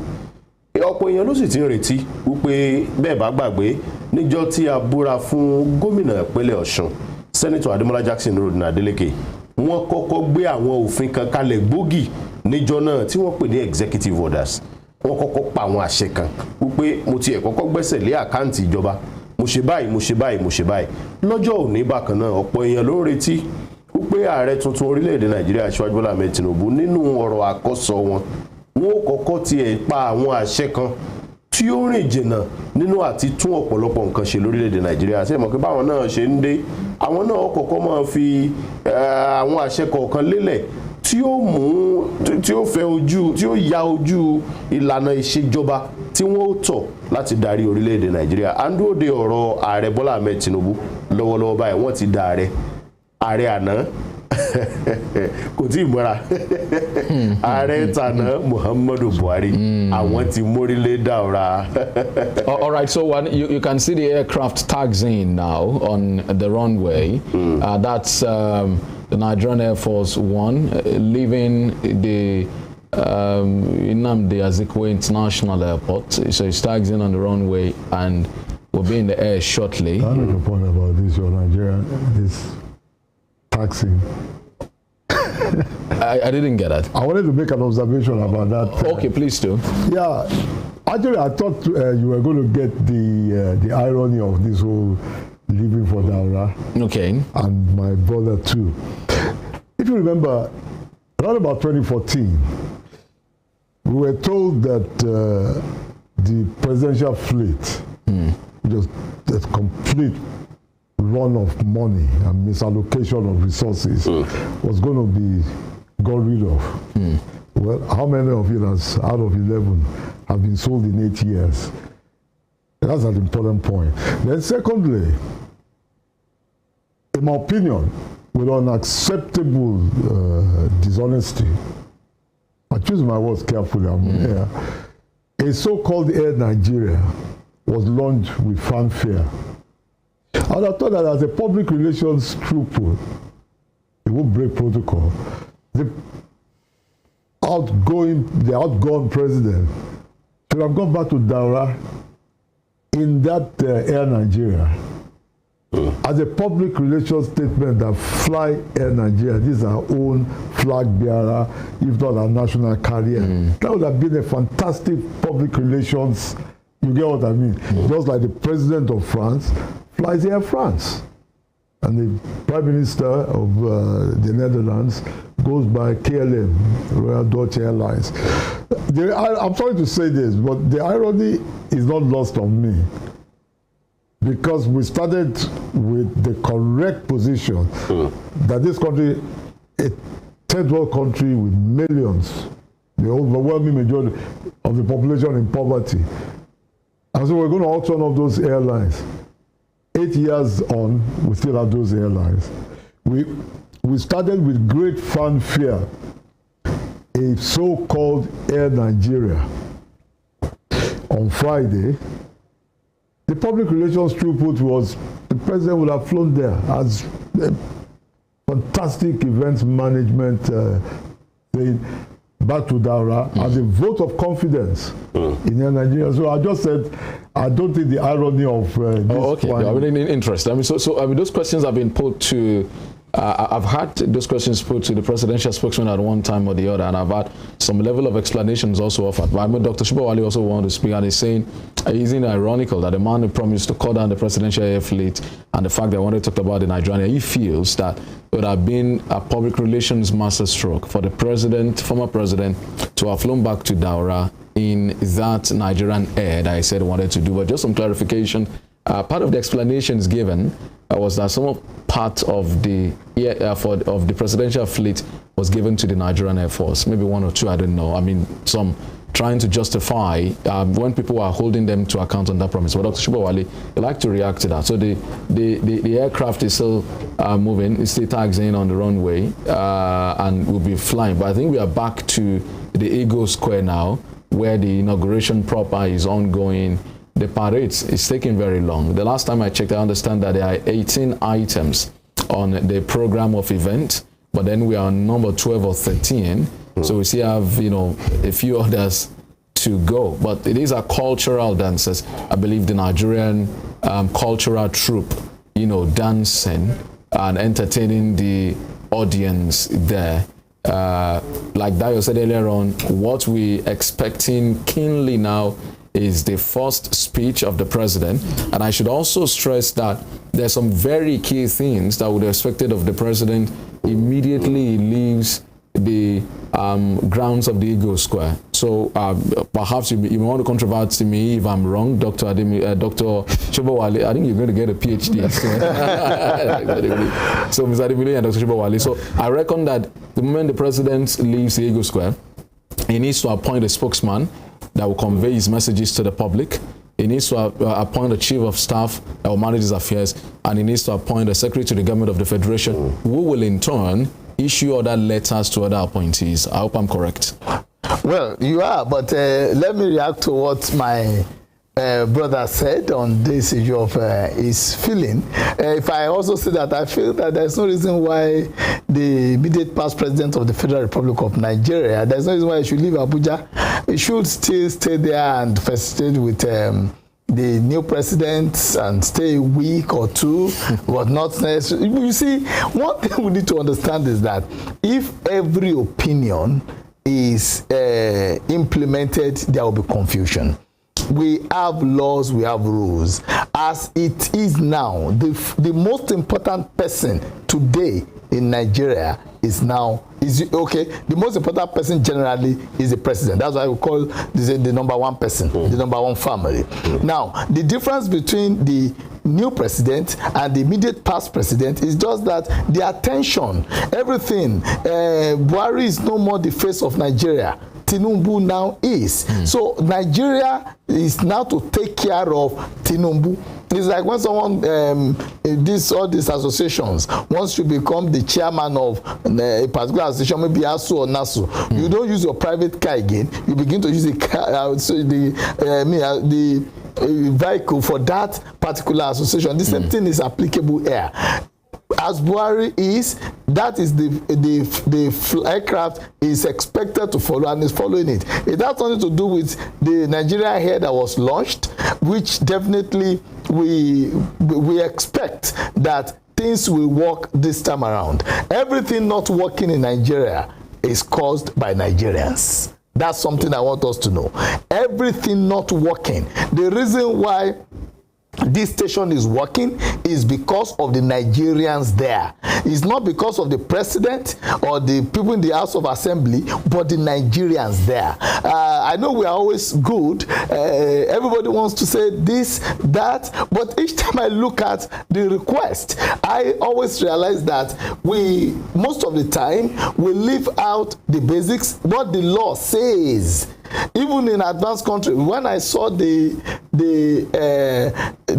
backup for the American president, Nigeria is joking. What they have because of the level of protection they give to their president. Now, in this country, most of the time, maybe because we don't even know what is expected from each person. Some people will feel that, now the president is using the resources of the nation to enrich himself or to look fresher or whatsoever. No, that post, that office is representing Nigeria. We need to understand that, and just anything cannot be done. From now, Buhari is now Buhari. He can do what he chooses. Tinubu is no more Tinubu. He cannot do what he chooses. He has advisors. He has those who will tell him, look, this is where you can go. Security report, you cannot go to this place. I've been opportune to work with some CEOs at one or two federal institutions, and I discovered that it's not even what they want to do that they are doing, but what they have to do by the dictate of the position. Just as we are in studio now, nobody can just misbehave in studio, laugh anyhow. There are rules, there are ethics of the studio. You cannot just stand up and say, I am moved, I want to express my opinion. I want people to get what I'm saying. No. If you are live on a program, there are ways, even if you need to cough, there are some reactions that are natural that you cannot control. You have to do it with following the ethics of what you are doing, not the way you want to do it. So that same thing happens to the president. It happens to everybody holding political offices. But we, the masses, looking at them from afar off,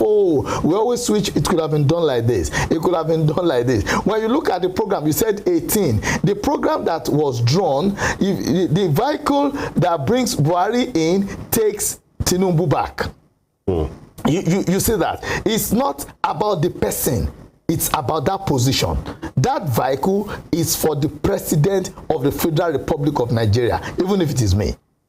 That's the vehicle. So it's not about, oh, this is this. He has become president. The process is gone. If when it's time another person takes over, this same process will be followed. When the Nigeria here takes over, I mean, when it becomes fully functional, there will still be an 001. In America, we have Air Force One. We have, of course, they have different aircraft, but that Air Force One is reserved for the president, the number one person. Nobody is disputing. Kámọ́bà mọ bọ́pọ̀ lọlé olóró, mo fẹ́ sáré sọ̀rọ̀ nǹkan kankan kí ààrẹ ó tó sọ̀rọ̀. Ẹ̀yin gẹ́gẹ́ bí olùgbé àti ọmọ orílẹ̀-èdè Nàìjíríà, kí lẹ̀ ń retí káàrẹ ó tiẹ̀ kọ́kọ́ sọ̀rọ̀ bá? Àwọn nǹkan wo ni ẹ rò pé wọ́n ó dárúkọ nínú ọ̀rọ̀ àkọ́sọ wọn? Kí lè ròǹgbà tiyín, kí lè retí yín nínú ọ̀rọ̀ àkọ́sọ wọn yìí pé báàrẹ ó bá tiẹ̀ kọ́ sọ̀rọ̀ ẹ ti gbọ́ oríṣiríṣi ọ̀rọ̀ àkọ́sọ àwọn ààrẹ káàkiri àwọn orílẹ̀-èdè àgbáyé. Irú àwọn nǹkan wo lẹ rò pé ó yẹ kó wà nínú ọ̀rọ̀ àkọ́sọ ààrẹ lónìí? Tí a bá wo ibi tí bàtà ti ń ta àwọn ọmọ orílẹ̀-èdè lẹ́sẹ̀, ní tí à ń retí kí ààrẹ tuntun gbé sọ ní láti sọ̀rọ̀ nípa ibi tó kàn wá gbọ̀ngbọ̀n.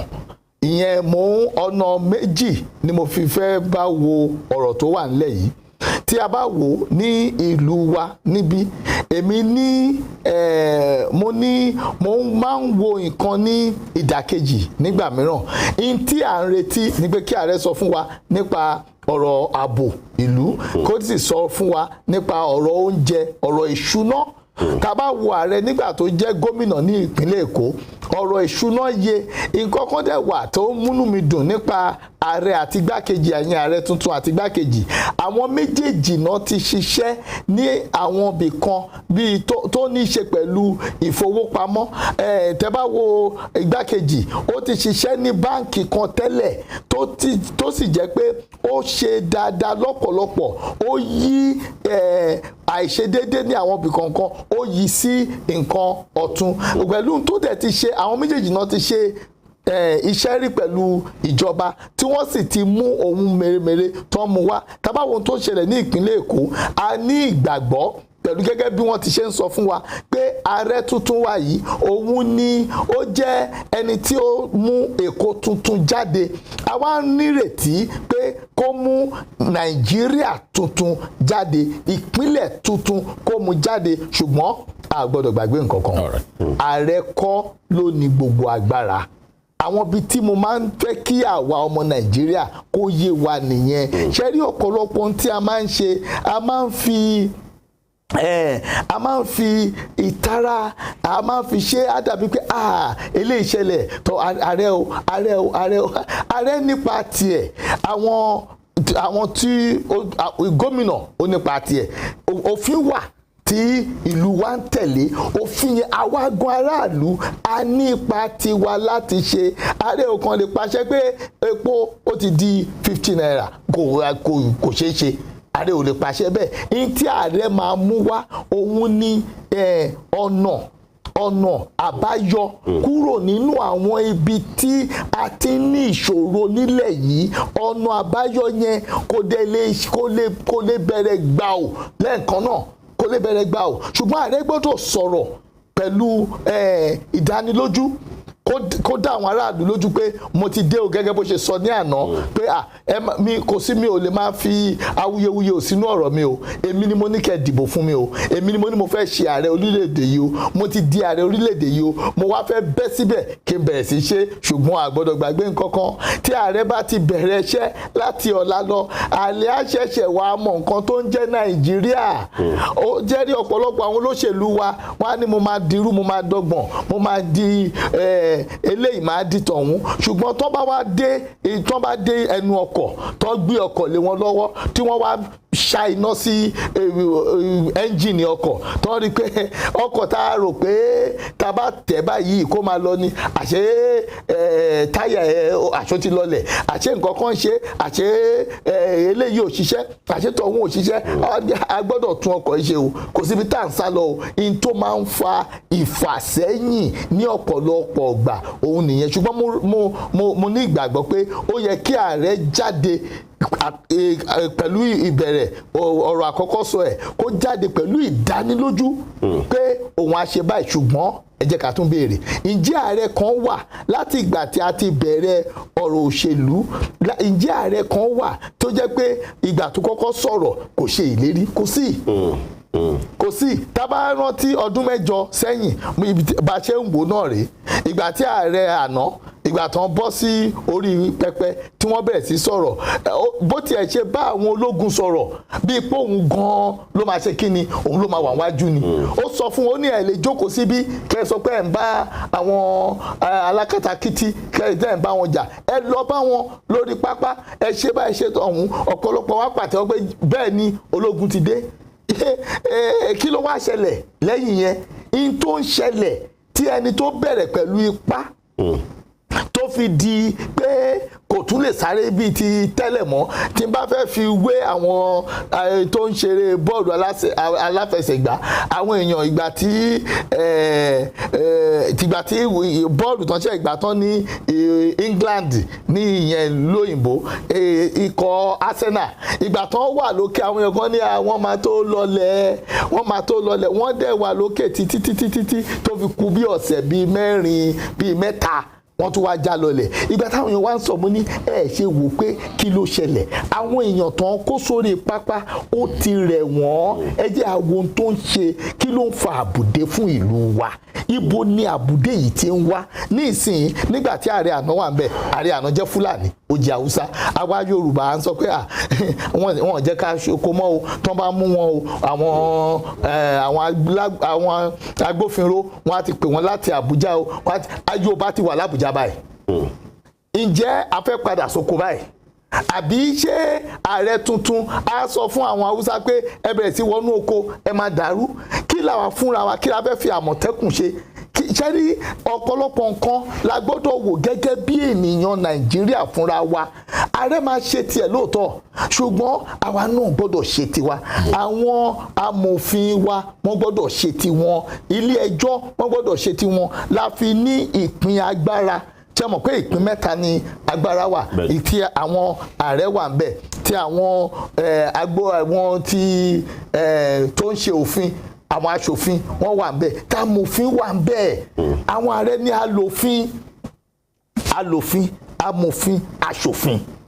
Àwa gan tó fi ń báwí gbogbo wa, mo máa ń sọ gbogbo nǹkan tí à ń ṣe nílùú yìí kì í ṣe gbogbo ẹ̀ ààrẹ kọ́ ló máa tààrẹ sí o, ṣùgbọ́n òun ló máa ràn wá lọ́wọ́. Àwọn amòfin iṣẹ́ tó ń ṣe, ọ̀pọ̀lọpọ̀ wa mi kì í rí ká máa sọ̀rọ̀ amòfin. Iṣẹ́ tí amòfin ń ṣe tí a kàn máa ń wò, ọ̀pọ̀lọpọ̀ nǹkan kò sí tààrẹ lè dá ṣe, kò sí tó lè, ó sì gbọ́dọ̀ padà sọ́dọ̀ àwọn amòfin. Àwọn tó máa bá ààrẹ ṣiṣẹ́, ààrẹ máa kọ orúkọ wọn, á fi ránṣẹ́ ni sí ọ̀dọ̀ àwọn amòfin. Àwọn náà máa wò pé jẹ́ kí lè lọ. Àwàdẹ la yan àwọn amòfin. Ààrẹ ló fẹ́ yan àwọn tó fẹ́ bá ṣiṣẹ́. Àwọn amòfin yẹn wọ́n lọ ṣojú wa ní Àbújá. Ǹjẹ́ àwa èèyàn máa sọ fún wọn pé ẹni tààrẹ mú yòókù díẹ̀ káàtó, ẹ má gbà fún un? Ǹjẹ́ a máa dá sí, àbí a kàn máa fi ààrẹ lẹ̀ àti àwọn amòfin? Ẹ̀yin ẹ wò lóòtú tí wọ́n bá sọ pé wọ́n yan Dayọ̀ Ṣóbọ̀wálé láti ṣe àmójútó bóyá ọ̀rọ̀ oúnjẹ, mi ò mọ̀ nípa ọ̀rọ̀ oúnjẹ, mi ò mọ̀ nípa àgbẹ̀, wọ́n wá ní wọ́n yàn mí síbẹ̀. Tí àwọn aráàlú sì mọ̀ pé ọmọkùnrin yóò ṣàgbẹ̀rì, kò mọ̀ nípa ọ̀rọ̀ oúnjẹ, ẹbí tẹ́ wá fi sí yìí á máa pùdé bá ìlú wa. Ǹjẹ́ àwọn aráàlú máa kọ ìwé? Ǹjẹ́ a máa fi ohùn sọ̀rọ̀ pé a ò fẹ́ ọmọkùnrin yìí ní ibí yìí? Kí àwọn ká sọ bẹ́ẹ̀ fún àwọn amòfin wa, káwọn amòfin wa wá wò pé ẹ̀yin aráàlú ẹgbẹ́ kò sí tó kàn yín. Ẹ ṣe wọn ọ̀jọ̀gbọ́n Dayọ̀ Ṣóbọ̀wálé. Yeah, I mean, so Mr. Demile wanted to react the other time, and I think you should take that alongside. What should be the first things we should expect in terms of appointment? Some of his aide have said it's not going to take up to 60 days that the president signed into law and some of those things. I like just you to come in. Well, yeah, I mean, frankly speaking, I think that morning shows the day. After 8 years of disappointment, it gives me no pleasure to say this, he has to come in and be decisive. He has to appoint, I would hope he appoints a chief of staff Director of Communications, Secretary to the Government of the Federation, and certain other key appointments today. I also want to point out very quickly that amendment of 60 days is even too long for me if you are prepared for the bodies of office, and it is a devastating self-indictment of the person who signed it himself. Because if several months was what you need to put together a cabinet, why not signing a law allowing the man to have 17 months before he constitutes a cabinet?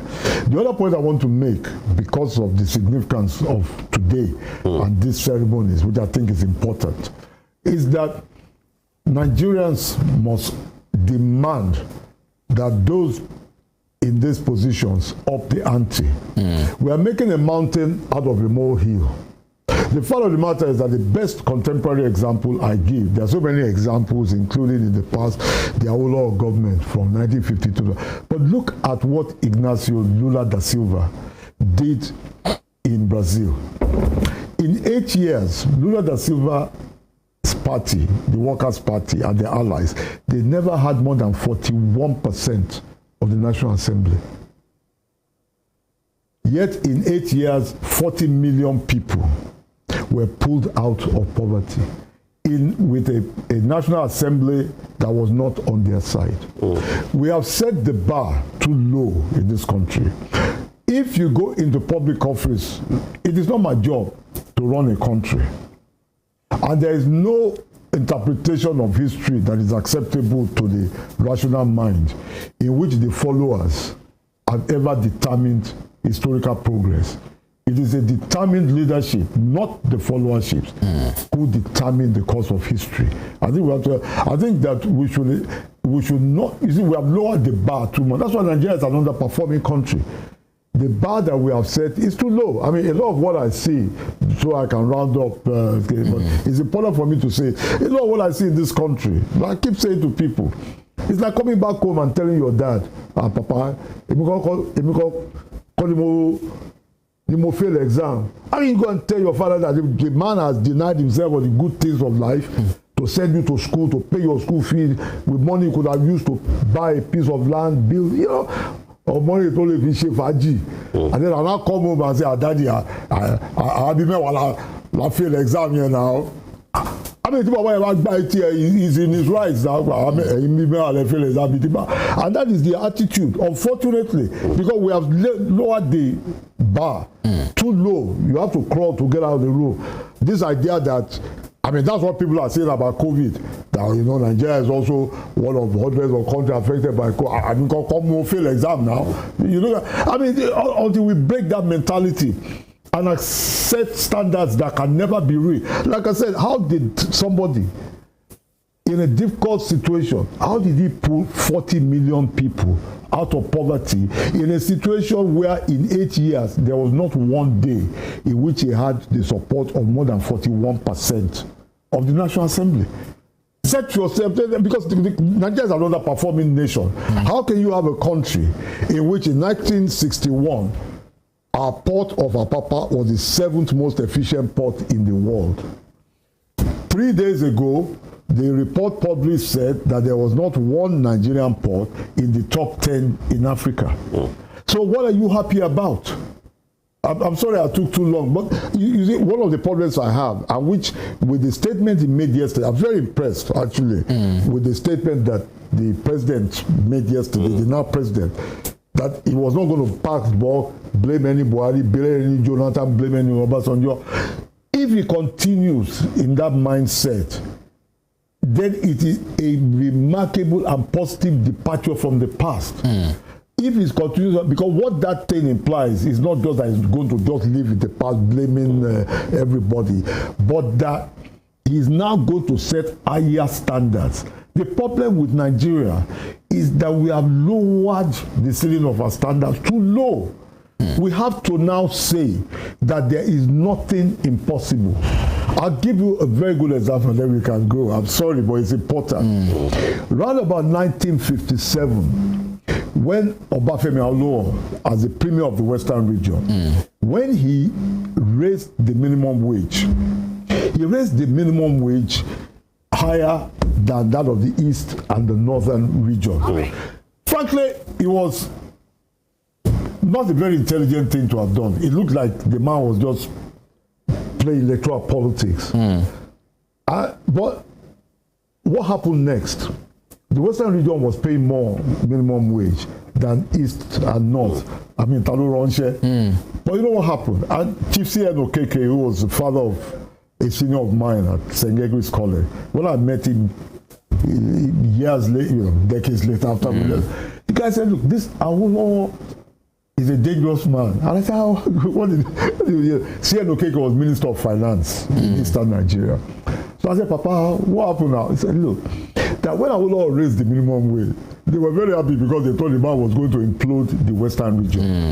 It now turned out that by raising the minimum wage, Awolowo was attracting to the western region those industries and commercial enterprises that should have gone to the east or the north, because he had now created a larger pool of purchasing power parity. You see, there were now 100,000 people earning, let's say, this amount, which was about 35 or 40,000 more people than earning that amount in eastern Nigeria or northern Nigeria. So the person who wanted to locate a brewery, a soap making factory, a beverage company, he now looked at it that, let me put my process here where there are so many people who can buy at least one bottle of beer a day, rather than this other place where 3 people. It is that kind of daringness, that belief that you should go for something higher than the mundane. That's what I expect of the president. And if he continues on the path of yesterday, I think that we should be optimistic, guardedly optimistic. But you know, what I want to get away from is this kind of thing that Nigeria should have low standards. Nigeria should be the pace setter, like it once was for the rest of Africa. You get what I mean? So, I'm sorry, I took too long. Yeah, no, not at all. Ẹ jẹ́ ìran yín létí ó pé ètò tó ń lọ lọ́wọ́ yìí lórí ìkànnì Western Spring Television móhùnmáwòrán àti ìkànnì rédíò Rave 91.7 FM ni a fi ń ṣe àtúpalẹ̀ àwọn ohun tó ń lọ lórílẹ̀‐èdè Nàìjíríà, pàápàá jùlọ àwọn ohun tó rọ̀ mọ́ ìjáde ààrẹ kan àti ìwọlé ààrẹ míì. Ààrẹ Muhammadu Buhari kúrò lórí àlééfà lọ́jọ́ tòní, bẹ́ẹ̀ ni ààrẹ Bọ́lá Ahmed Tinubu àwọn dórí àlééfà lọ́jọ́ tòní. Bẹ́ẹ̀ bá gbàgbé, Western Spring Television wà lórí Star Times DTT channel 190 ní ìpínlẹ̀ Ọ̀ṣun àtàgbègbè rẹ̀, lórí Facebook àti YouTube Western Spring Television lórúkọ wa ń bẹ̀, lórí Rave 91.7 FM. Rave wà lórí rédíò yín nípínlẹ̀ Ọ̀ṣun bíi 91.7 ní kẹ́ẹ̀túnú ẹ̀ sí ẹ̀sìn ń gbádùn ẹ̀dọ́ba. Bákan náà lórí Facebook Rave 91.7 FM ẹ sì lè gbádùn gbogbo àwọn ètò tá à ń ṣe yìí lórí àwọn àtẹ ìbánidọ́rẹ̀ẹ́ tá a kà á lẹ̀ wọ̀nyí níbikíbi tẹ́ ẹ bá wà káàkiri àgbáńlá yìí. Bó bá jórí Radio Garden náà lẹ ti fẹ́ gbọ́ lè ṣe Rave níbikíbi tẹ́ ẹ bá wà, radio.garden ẹ wá Rave 91.7 FM. Ká tó tẹ̀ wájú pẹ̀lú tàkúrọ̀sọ wa lọ́jọ́ tòní, ẹ já délé agbára lọ́nà nígbà tá a bá padà dé ètò yìí ó tẹ̀ wájú àbọ̀.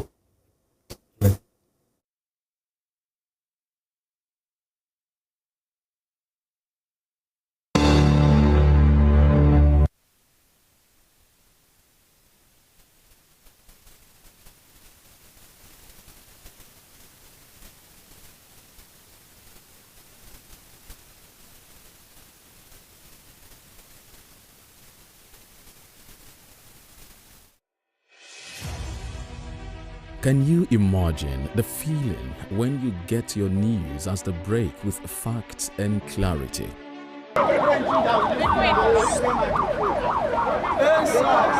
Our news are reported as it is. In Africa, and all those who masterminded the way it happened, we have to pay a price. Enjoy Western programs, projecting culture and tradition to the world.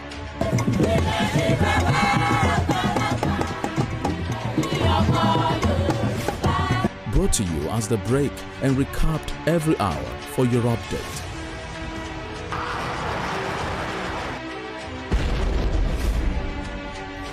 We must never forget the sacrifices of the heroes of Nigeria's democracy.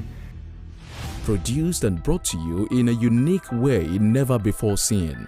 Western Spring. And Western Spring Television. television is coming home in your color and culture.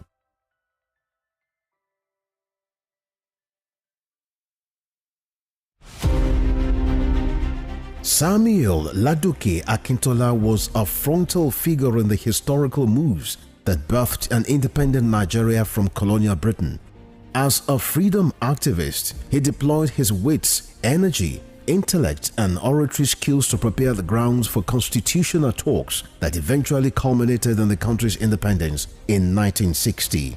The 13th Ààrẹ Ọ̀nà Kakanfò of Yoruba land cut his teeth as a politician when he became a foundation member of Action Group, the dominant political party in the Western region, and was elected the party's parliamentary leader of opposition at the Federal House of Representatives. The crisis in the Action Group, which pitched Samuel Ladoke Akintola against his leader, was not only a sore point in his colorful political life, but a reversal of gains which characterized the exemplary leadership of Awolowo Akintola premiership. 23 years after his death, Oyo State University of Technology Ogbomosho was renamed Samuel Ladoke Akintola University of Technology to keep his memory alive. Westernspring Television identifies Samuel Ladoke Akintola as a major character in history.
Kiriji War, also known as Ekiti-Parappa War, was waged among Yoruba main ethnic groups which emerged from the ruins of the falling Oyo Empire that were desperate to replace the awesome powers hitherto wielded by the Alaafin of Oyo.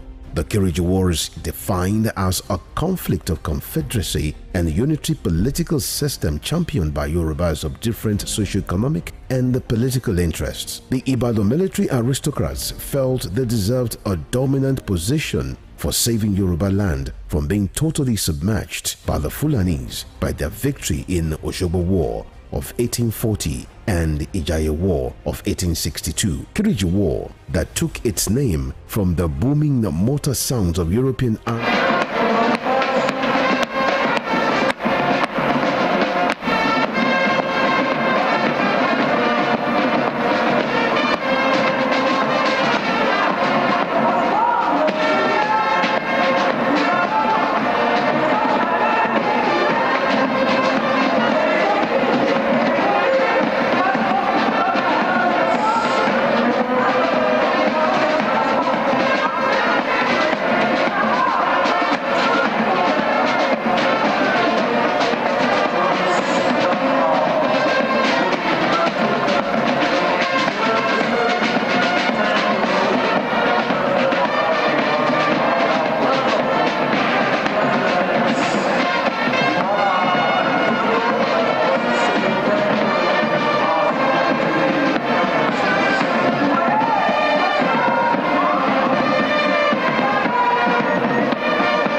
Your Excellency.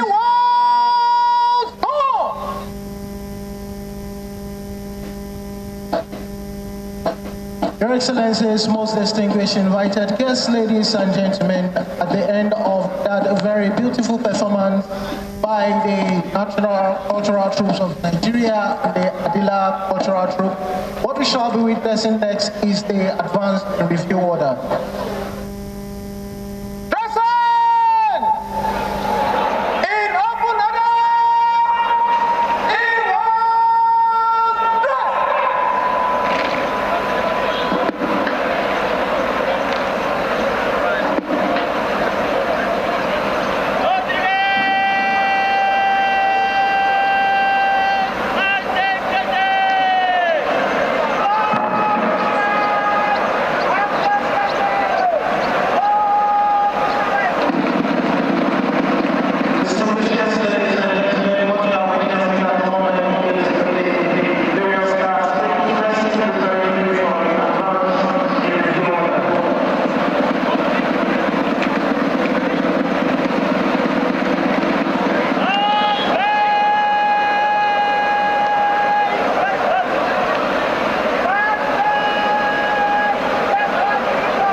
Thank you. So the President, Asiwaju Bola Ahmed Tinubu, is about delivering his speech. Now this is inaugural speech as the President of the Federal Republic of Nigeria. We'll let you to take a listen, Badayo, just to inform our people before we come back. Bẹ́ẹ̀ bá ń gbọ́ nǹkan tí Fẹ́mi sọ lédè òyìnbó, ààrẹ tuntun orílẹ̀-èdè Nàìjíríà, Asiwaju Bola Ahmed Tinubu, wọ́n ti fẹ́ sọ ọ̀rọ̀ àkọ́sọ wọn.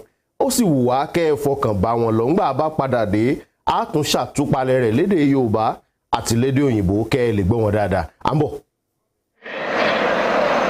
President and leaders of various countries here present.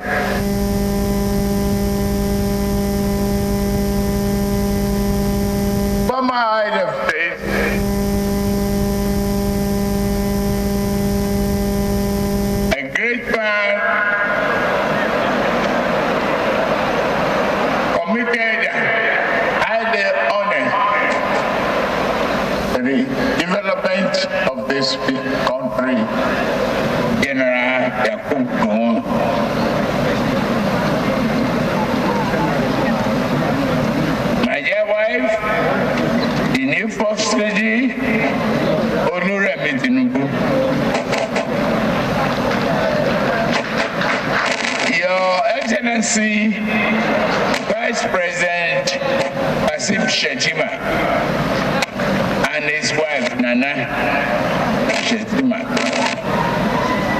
Senate President, distinguished senators Ahmed Lawan, House of Representatives Speaker, Right Honorable Femi Gbajabiamila and his wife Salamat, the Chief Justice of the Federation, Olukayode Ariwola, Your Excellencies, Governors, here present, the Chairman of our party, APC, Senator Abdullahi Adamu, former APC Interim Chairman, Chief BC Akonde, and my brother, Chief Chegun Otoba. Distinguished senators and honorable members of the House of Representatives, honorable ministers and members of the just dissolved National Executive,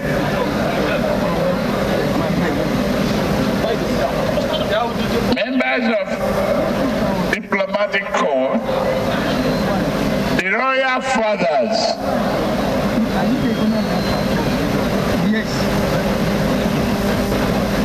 men of the armed forces, I salute you for your sacrifices and the supreme sacrifices you've made for this country, for the men and women. We thank you. And we thank you the way today is going well.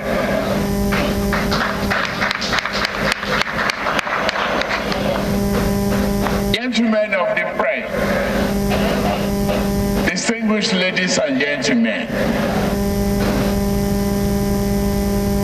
my fellow citizens, I stand before you honored to assume the sacred mandate you have given me. My love for this nation is abiding. My confidence in its people, unwavering, and my faith in God Almighty is absolute.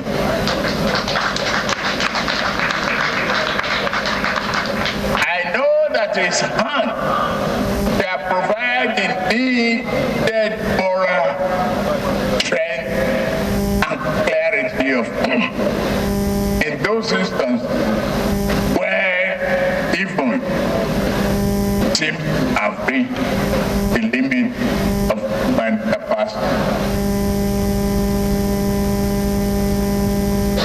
Distinguished ladies and gentlemen, this day is bold and majestic, yet bright and full of spirit, as is our precious nation. As a nation,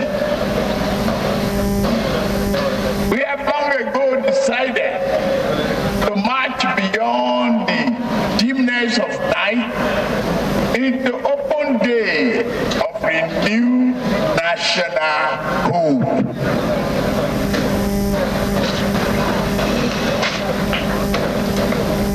The question is, and we must now ask ourselves, is whether to remain faithful to the work inherent in the building of a better society, or retreat into the shadow of our unmet potential. For me, there is but no one answer. There are we are too great a nation and too grand as a people to rub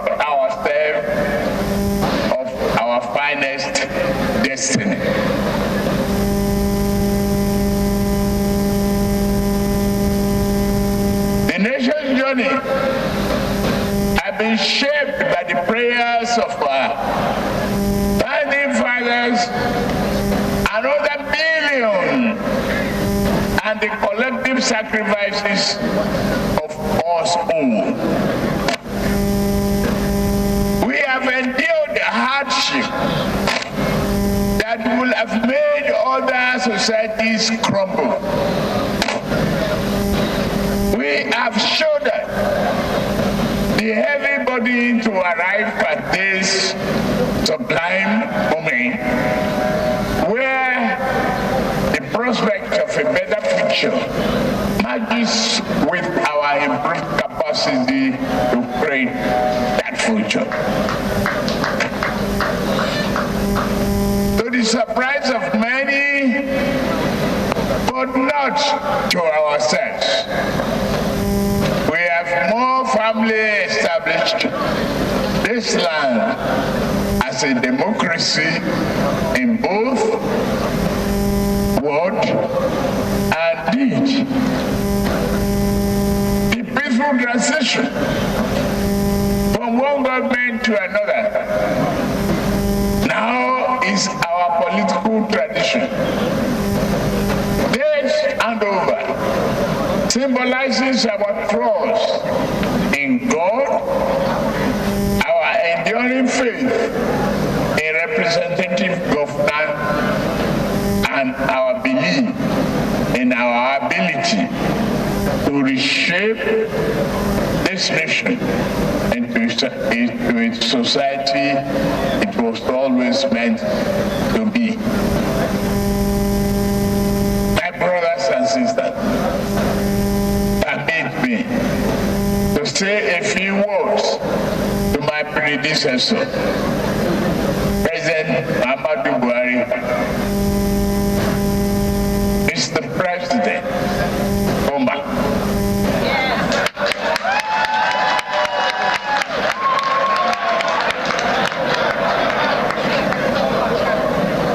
You have been an honest, patriotic leader who has done his best for the nation you love.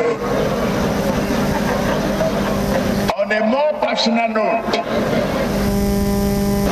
you are a worthy partner and a friend. And may history be kind to you.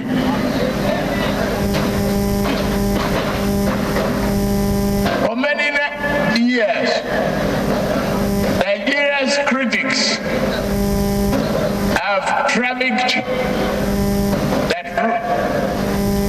the rumor that our nation will break up, even perish. They have even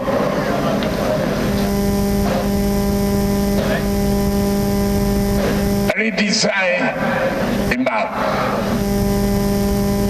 Yet we are here.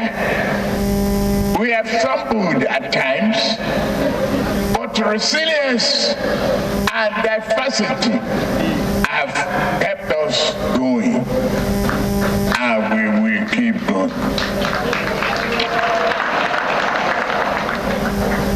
Our body may make us bend at times, but it shall never break us. Instead, we stand forth as Africa's most populous nation and as the best, hope, and strongest champion of the black race.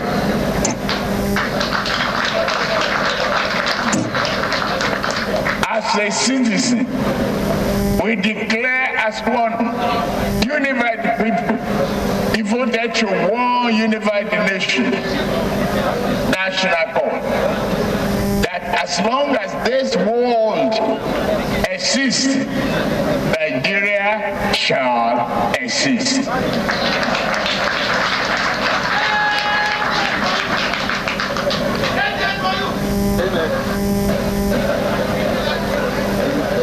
Take me back to the vast impact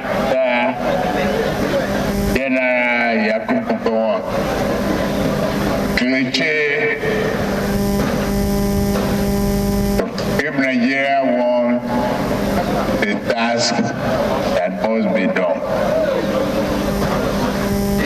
If you are young or old, you will remember. Today, faith and destiny join together to place the touch of human progress in our very hand. We dare not let it slip. We live high this touch so that it might shine on every household and in every heart that calls itself Nigeria. We hold the beam aloft because it lights our path with compassion, brotherhood, and peace. May this great light never extinguish. Say amen.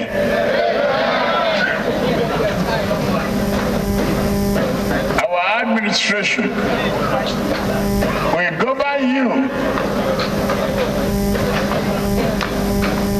only on your behalf, but never rule over you.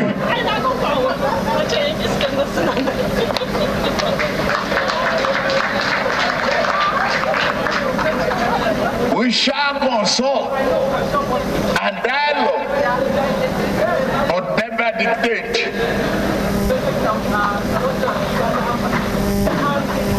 We shall reach out to all, but never put down a single person for holding view contrary to our own.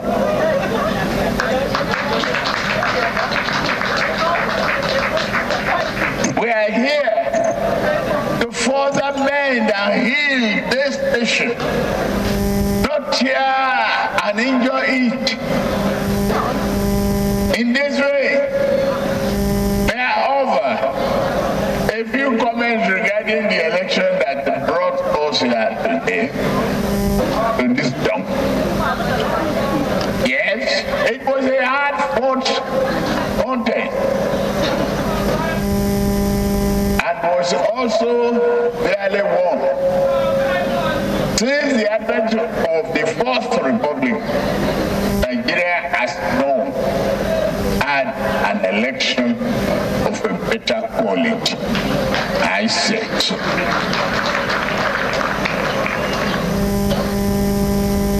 The outcome reflected the will of the people. However, does not render me any more Nigerian than my opponent. Nor does this render them any less patriotic. They shall forever be my fellow compatriots, and I will treat them as such. They represent important consequences and concerns that wisdom dare not ignore. Some have taken their concerns to court, seeking legal redress. That is their right, and I fully defend that exercise of this right. This is the essence of the rule of law. Over decades ago, our founding fathers bravely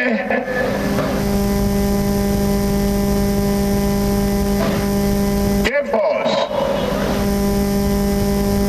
this country to place Nigeria on the map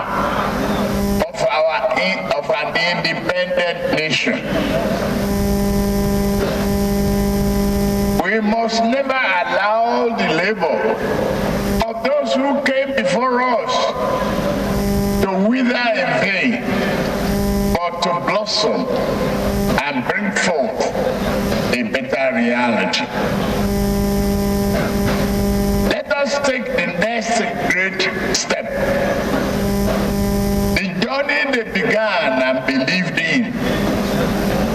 Today, let us commit our steps to placing Nigeria in our hearts as the indispensable home for each and every one of us, regardless of creed, ethnicity, or place of birth.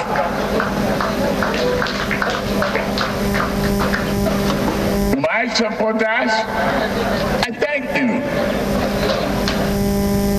To who did vote for me, I thank you as well. I extend my hand across the political divide. I ask you to graft the national affinity and brotherhood. For me, political polarization has faded away. All I see here are Nigerians.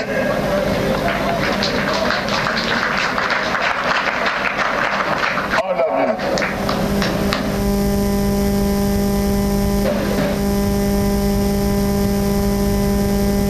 We uphold this vision, an excellent notion as a new Nigeria idea. My fellow citizens, Nigeria idea, which I speak of, is more than just an improvement in economic and statistics. These things are important, but they can never convey the fullness of our story. Our mission is to improve our ways of life in a manner that nurtures our humanity, encourages compassion towards one another, and duly rewards our collective effort to social aid that seek to divide us. Our Constitution gave us a nation on paper. We must work hard at bringing these noble documents to life by strengthening the bond of economic collaboration, social cohesion, and cultural understanding. Let us develop a shared sense of fairness and equality.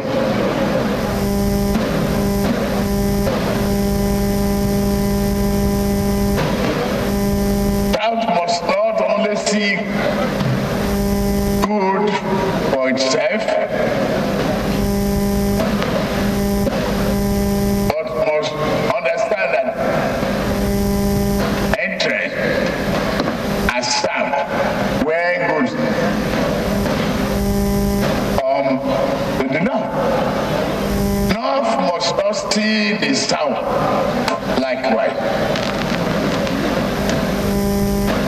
Whether from the winding creeks of Niger Delta, the fastness of northern Savannah, the boardroom of Lagos, the building bustling capital of Abuja, as busy market of Onitsha. You are all my people.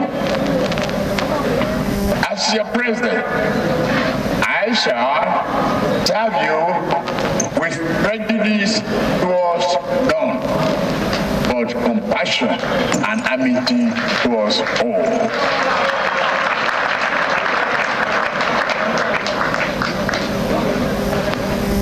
In the coming days and weeks, the team will publicly detail the key aspects of our academic program. Today, permit me to outline in broad terms a few initiatives that divide our concept of progressive good governance and furtherance of the Nigerian idea. The principles that will guide our administration are very simple. Nigeria will be impartially governed according to the rule of law, Constitution. We shall defend the nation from terror and all forms of criminality that threaten the peace and stability of our country.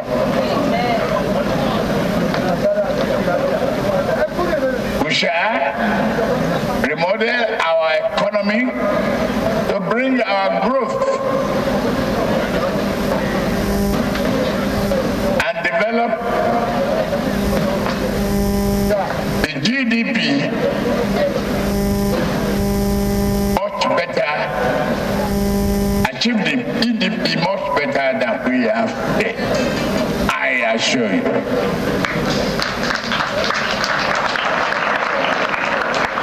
Do that through job creation, food security, and an end to extreme poverty. In our administration, women and youth will feature prominently.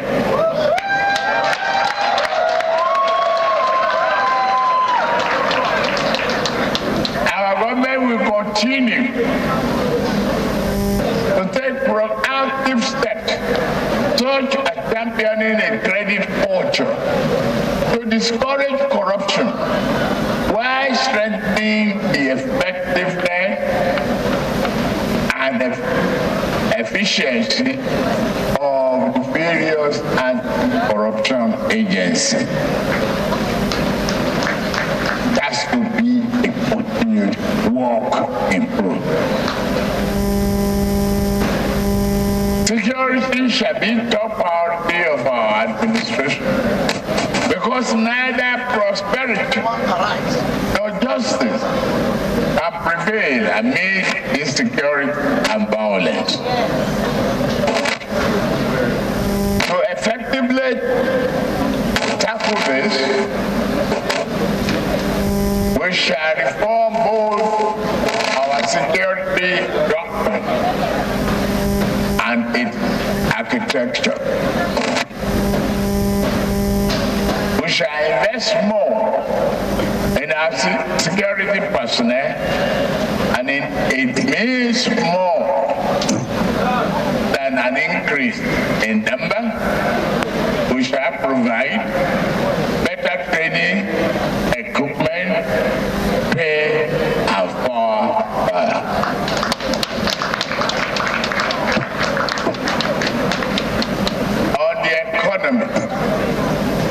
We target a GDP not less than 6% growth.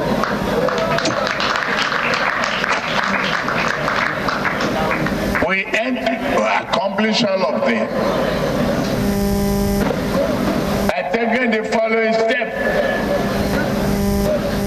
Budgetary reform, stimulating the economy without engendering inflation. Industrial policy to utilize the full range of domestic manufacturing and lessen import dependency. electricity will become more accessible and affordable to businesses and homes alike. Our generation should nearly double, and transmission and distribution network must improve significantly.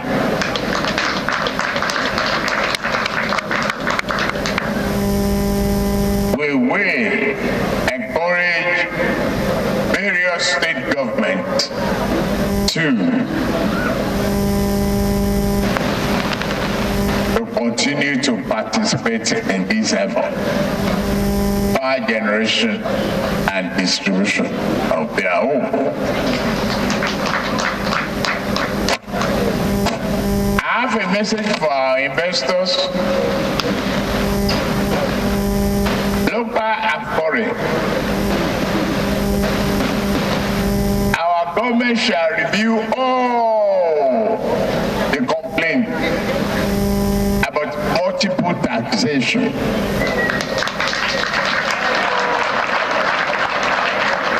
And review various anti-investment inhibitions. We shall ensure that investors and foreign businesses repatriate their hard-earned dividend and profits home. My administration must create meaningful opportunities for our youth.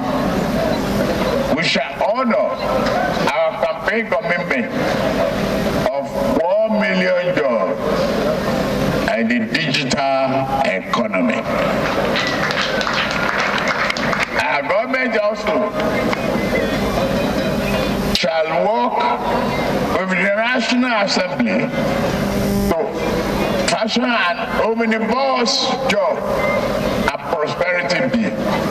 This will give our administration the policy space to embark on labor-intensive infrastructural development, improvement, encourage light industry, provide improved social services for the poor, elderly, and vulnerable.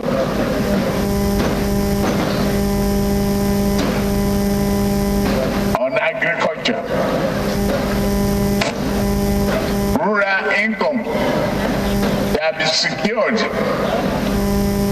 A commodity exchange board guaranteeing minimal prices for certain crops. Animal products.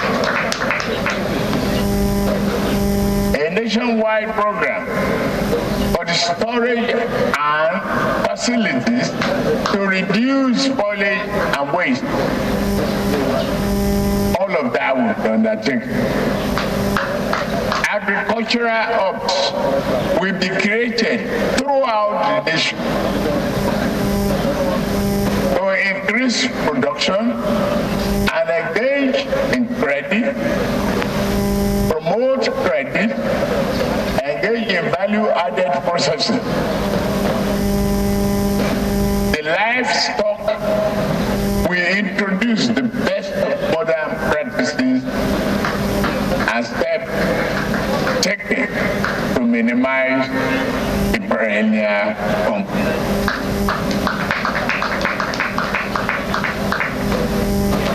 Through this, food will be made more abundant, yet less costly.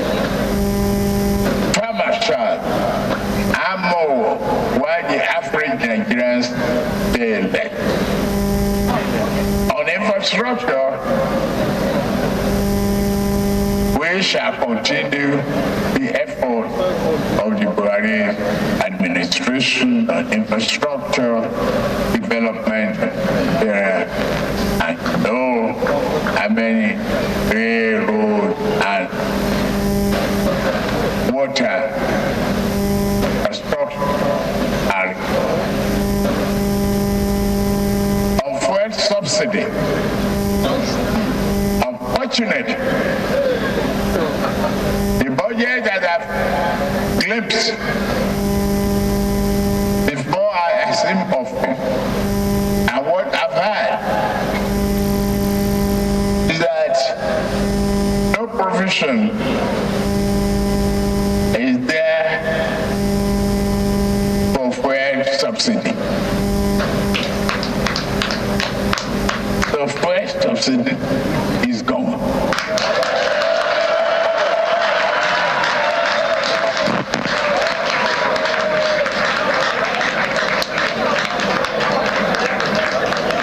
Subsidy can no longer justify an ever increasing cost in the wake of dry resources.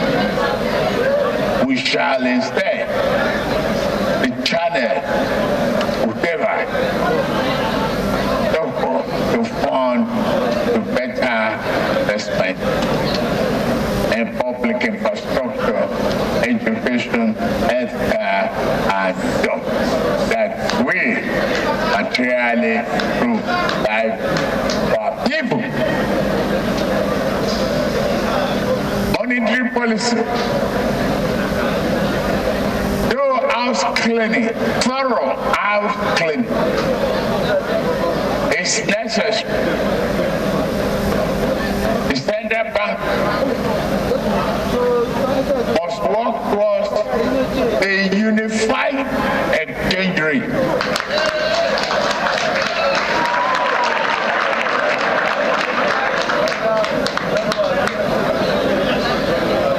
This will direct the fund from arbitrage to minimal investment and the plant and equipment. Jobs that are powered, that will power the real economy. Interest rate needs to come down.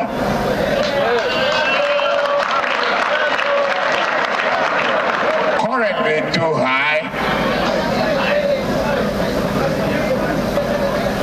Anti-people, anti-business. We have to work on all of them. To me, I know I've taken you through a winding time, a long time today. I will end this speech by assuring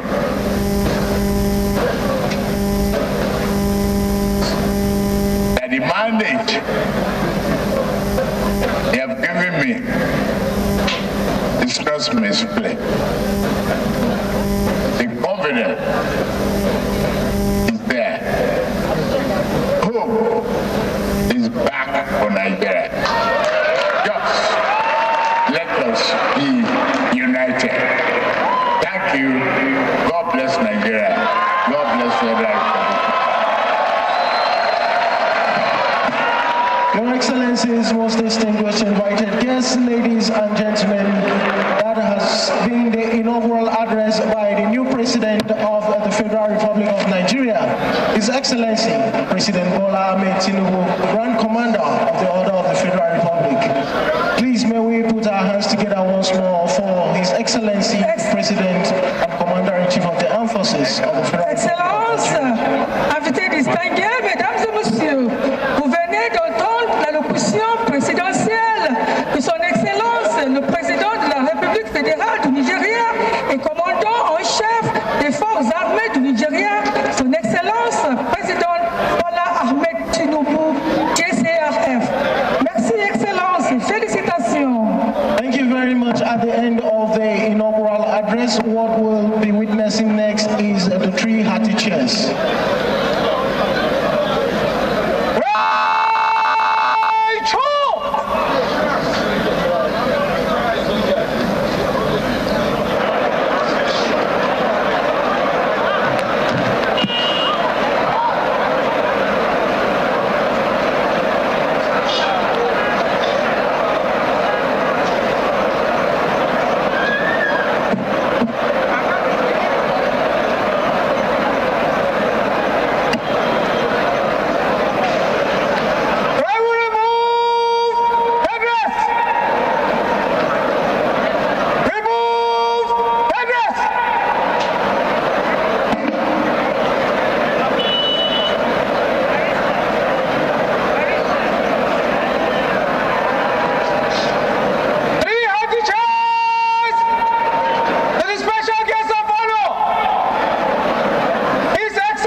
officers' uniform at a salute, and may I respectfully request our distinguished guests not to panic at the sound of the artillery guns by the State House Artillery Battery. Thank you. Mesdames et messieurs, n'ayez pas peur s'il vous plaît. Le son que vous ont, c'est le son de ce qu'on appelle triple canon. Ça c'est à l'honneur du président élu, le président Ahmed Tinubu. C'est juste pour le respecter.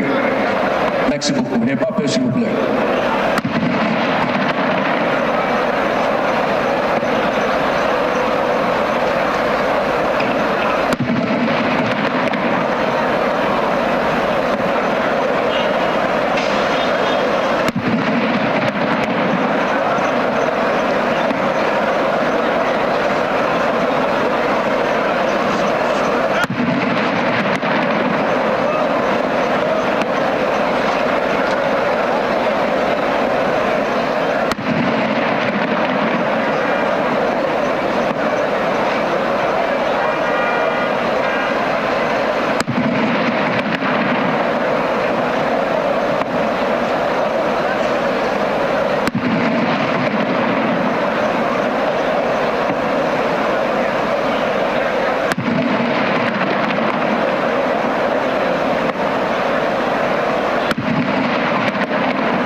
Remain standing to sing the national anthem. Thank you.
That's the President of the Federal Republic of Nigeria, Asiwaju Bola Ahmed Tinubu, the 16th President of the Federal Republic, delivering his inaugural speech. Quite a number of talking points, quite a number of very key policy pronouncements, and giving an idea of what to expect in his government. And we'll be talking about that for the next quarter of an hour or thereabout, before the top of the hour, talking with our panelists, quite a number of things, extending olive branch to his fellow, to his competitors, and making some very key pronouncements as regards the economy of the nation. And that's what concerns a lot of Nigerians. Well, Dayo.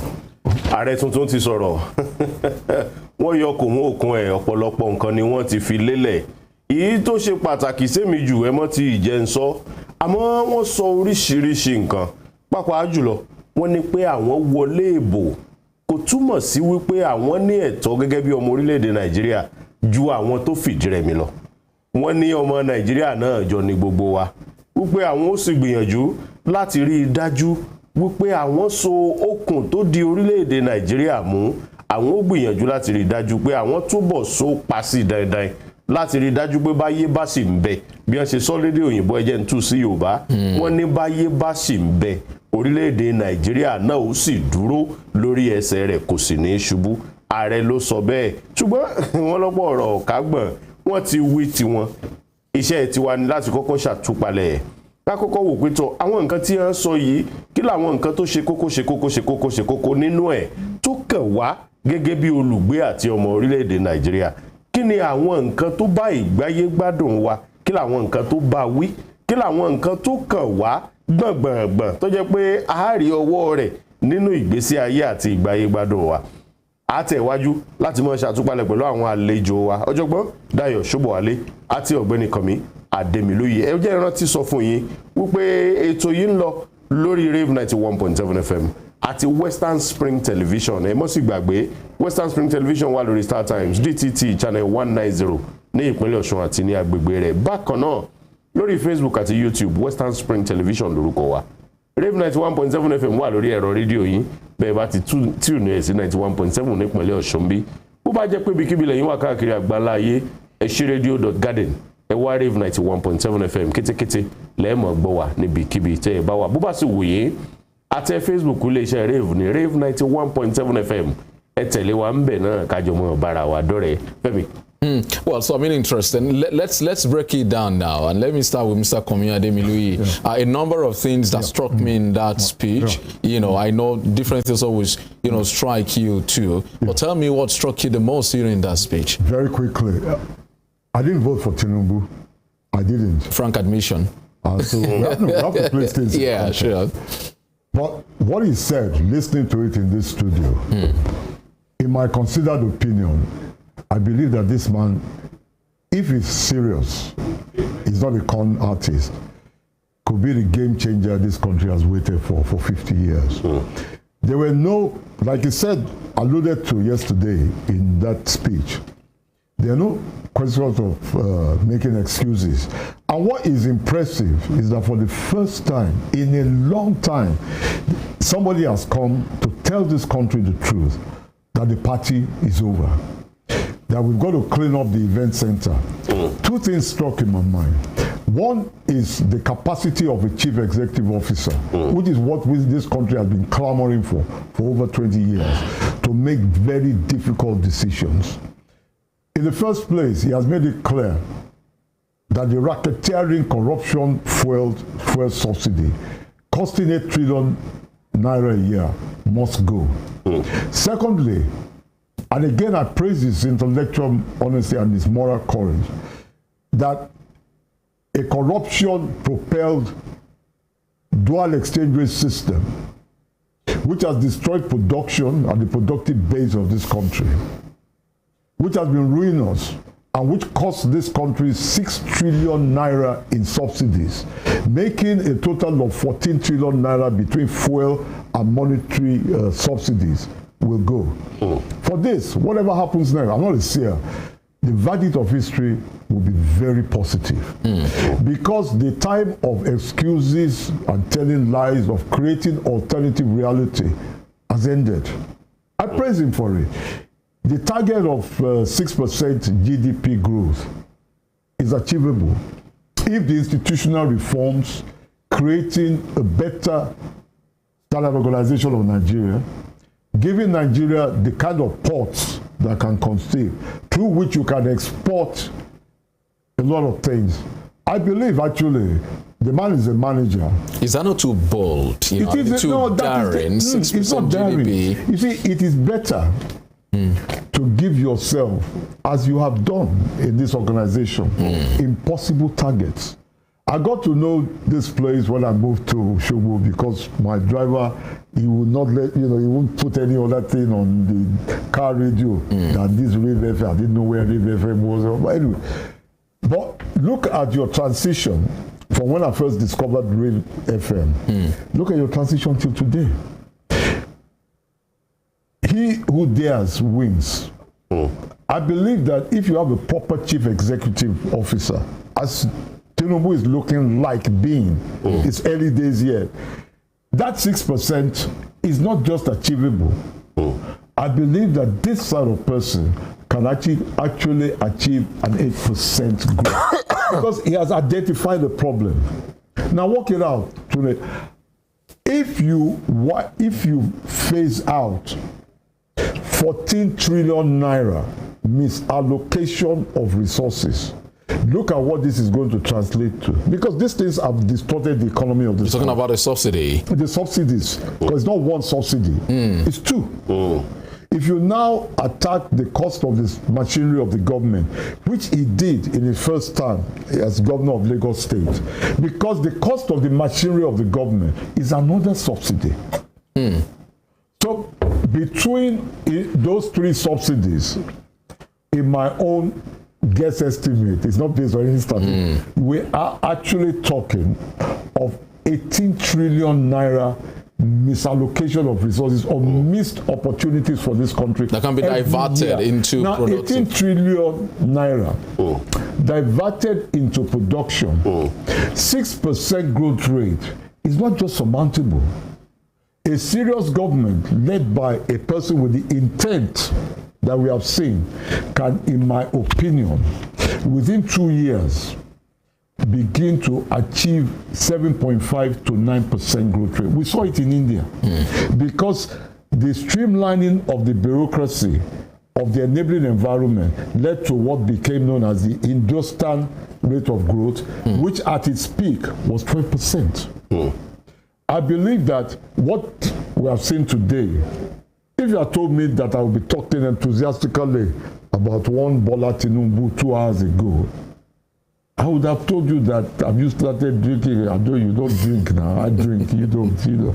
But to be honest with you, to conclude, you know, if the greatest speech of the last century, between 1900 and 1999, when a review was done at the end of that momentous century, was A Tryst with Destiny, the speech given by the Indian Prime Minister Jawaharlal Pandit Nehru on the eve of independence in 1947. That speech, if you listen to it on YouTube, changed the course of history. He identified the problem, told the country the brutal truth that this is not a party. And in 2050, all the projections are that India will be the largest economy in the world by output, not the highest standard of living. I hope that for us, the speech given today by President Bola Tinubu is our own equivalent of A Tryst with Destiny. That, like Nehru in 1947, a chief executive officer has come. The man is saying that he's not a ceremonial president, as we have been used to. The man is saying that I'm a chief executive officer, I'm going to take charge, accept that we are not going to create alternative, we are not going to talk about Buhari and Jonathan and Yadu and Obasanjo. We're going to face the future, and there will be immediate consequences of a rather unpleasant nation. Look, this man has prepared the mind of people in this country. I'm not the only Tinubu skeptic who today is looking looking at him from a perspective which I would have thought impossible 2 hours ago. And if he's serious about this speech, and I don't see the man, I don't know him actually, I don't see him as a calm man, but if he's serious about this speech, I think honestly, everybody should be elated for their children, their grandchildren, generations yet to come. It's a game-changing speech. I wish this speech had been made 15 years ago, but I suppose to be tried is better late than never. I'm more than ọ̀gbẹ́ni Kànmí Adémilú yẹ jẹ́ ń sáré kọjá sọ́dọ̀ ọ̀jọ̀gbọ́n Dayọ̀ Ṣóbọ̀wá lélédè Yorùbá.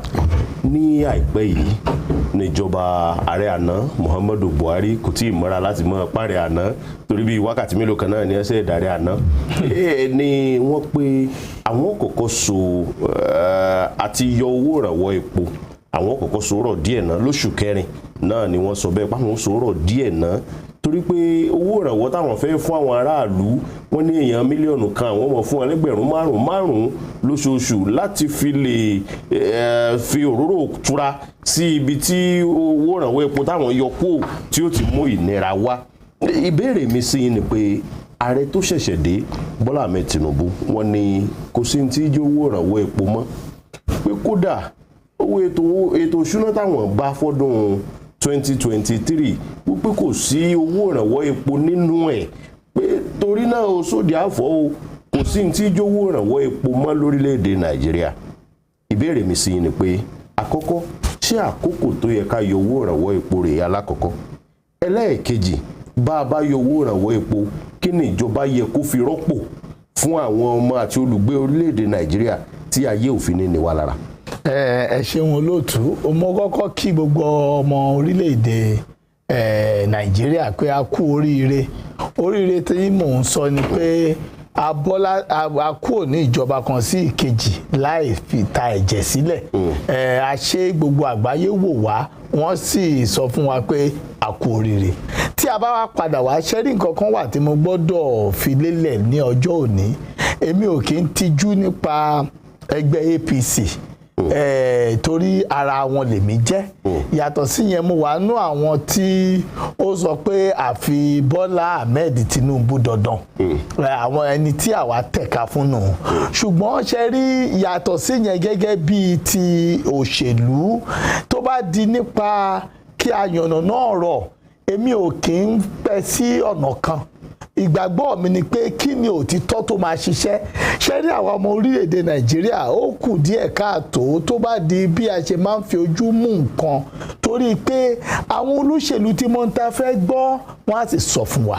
Tí a bá rántí nígbà tí ọ̀gbẹ́ni onímọ̀ ẹ̀rọ kì í ṣe onímọ̀ ẹ̀rọ olùmọ̀wé la máa pè é, Goodluck Jonathan, òun ló kọ́kọ́ sọ pé mo máa fa kínní ìyọ̀.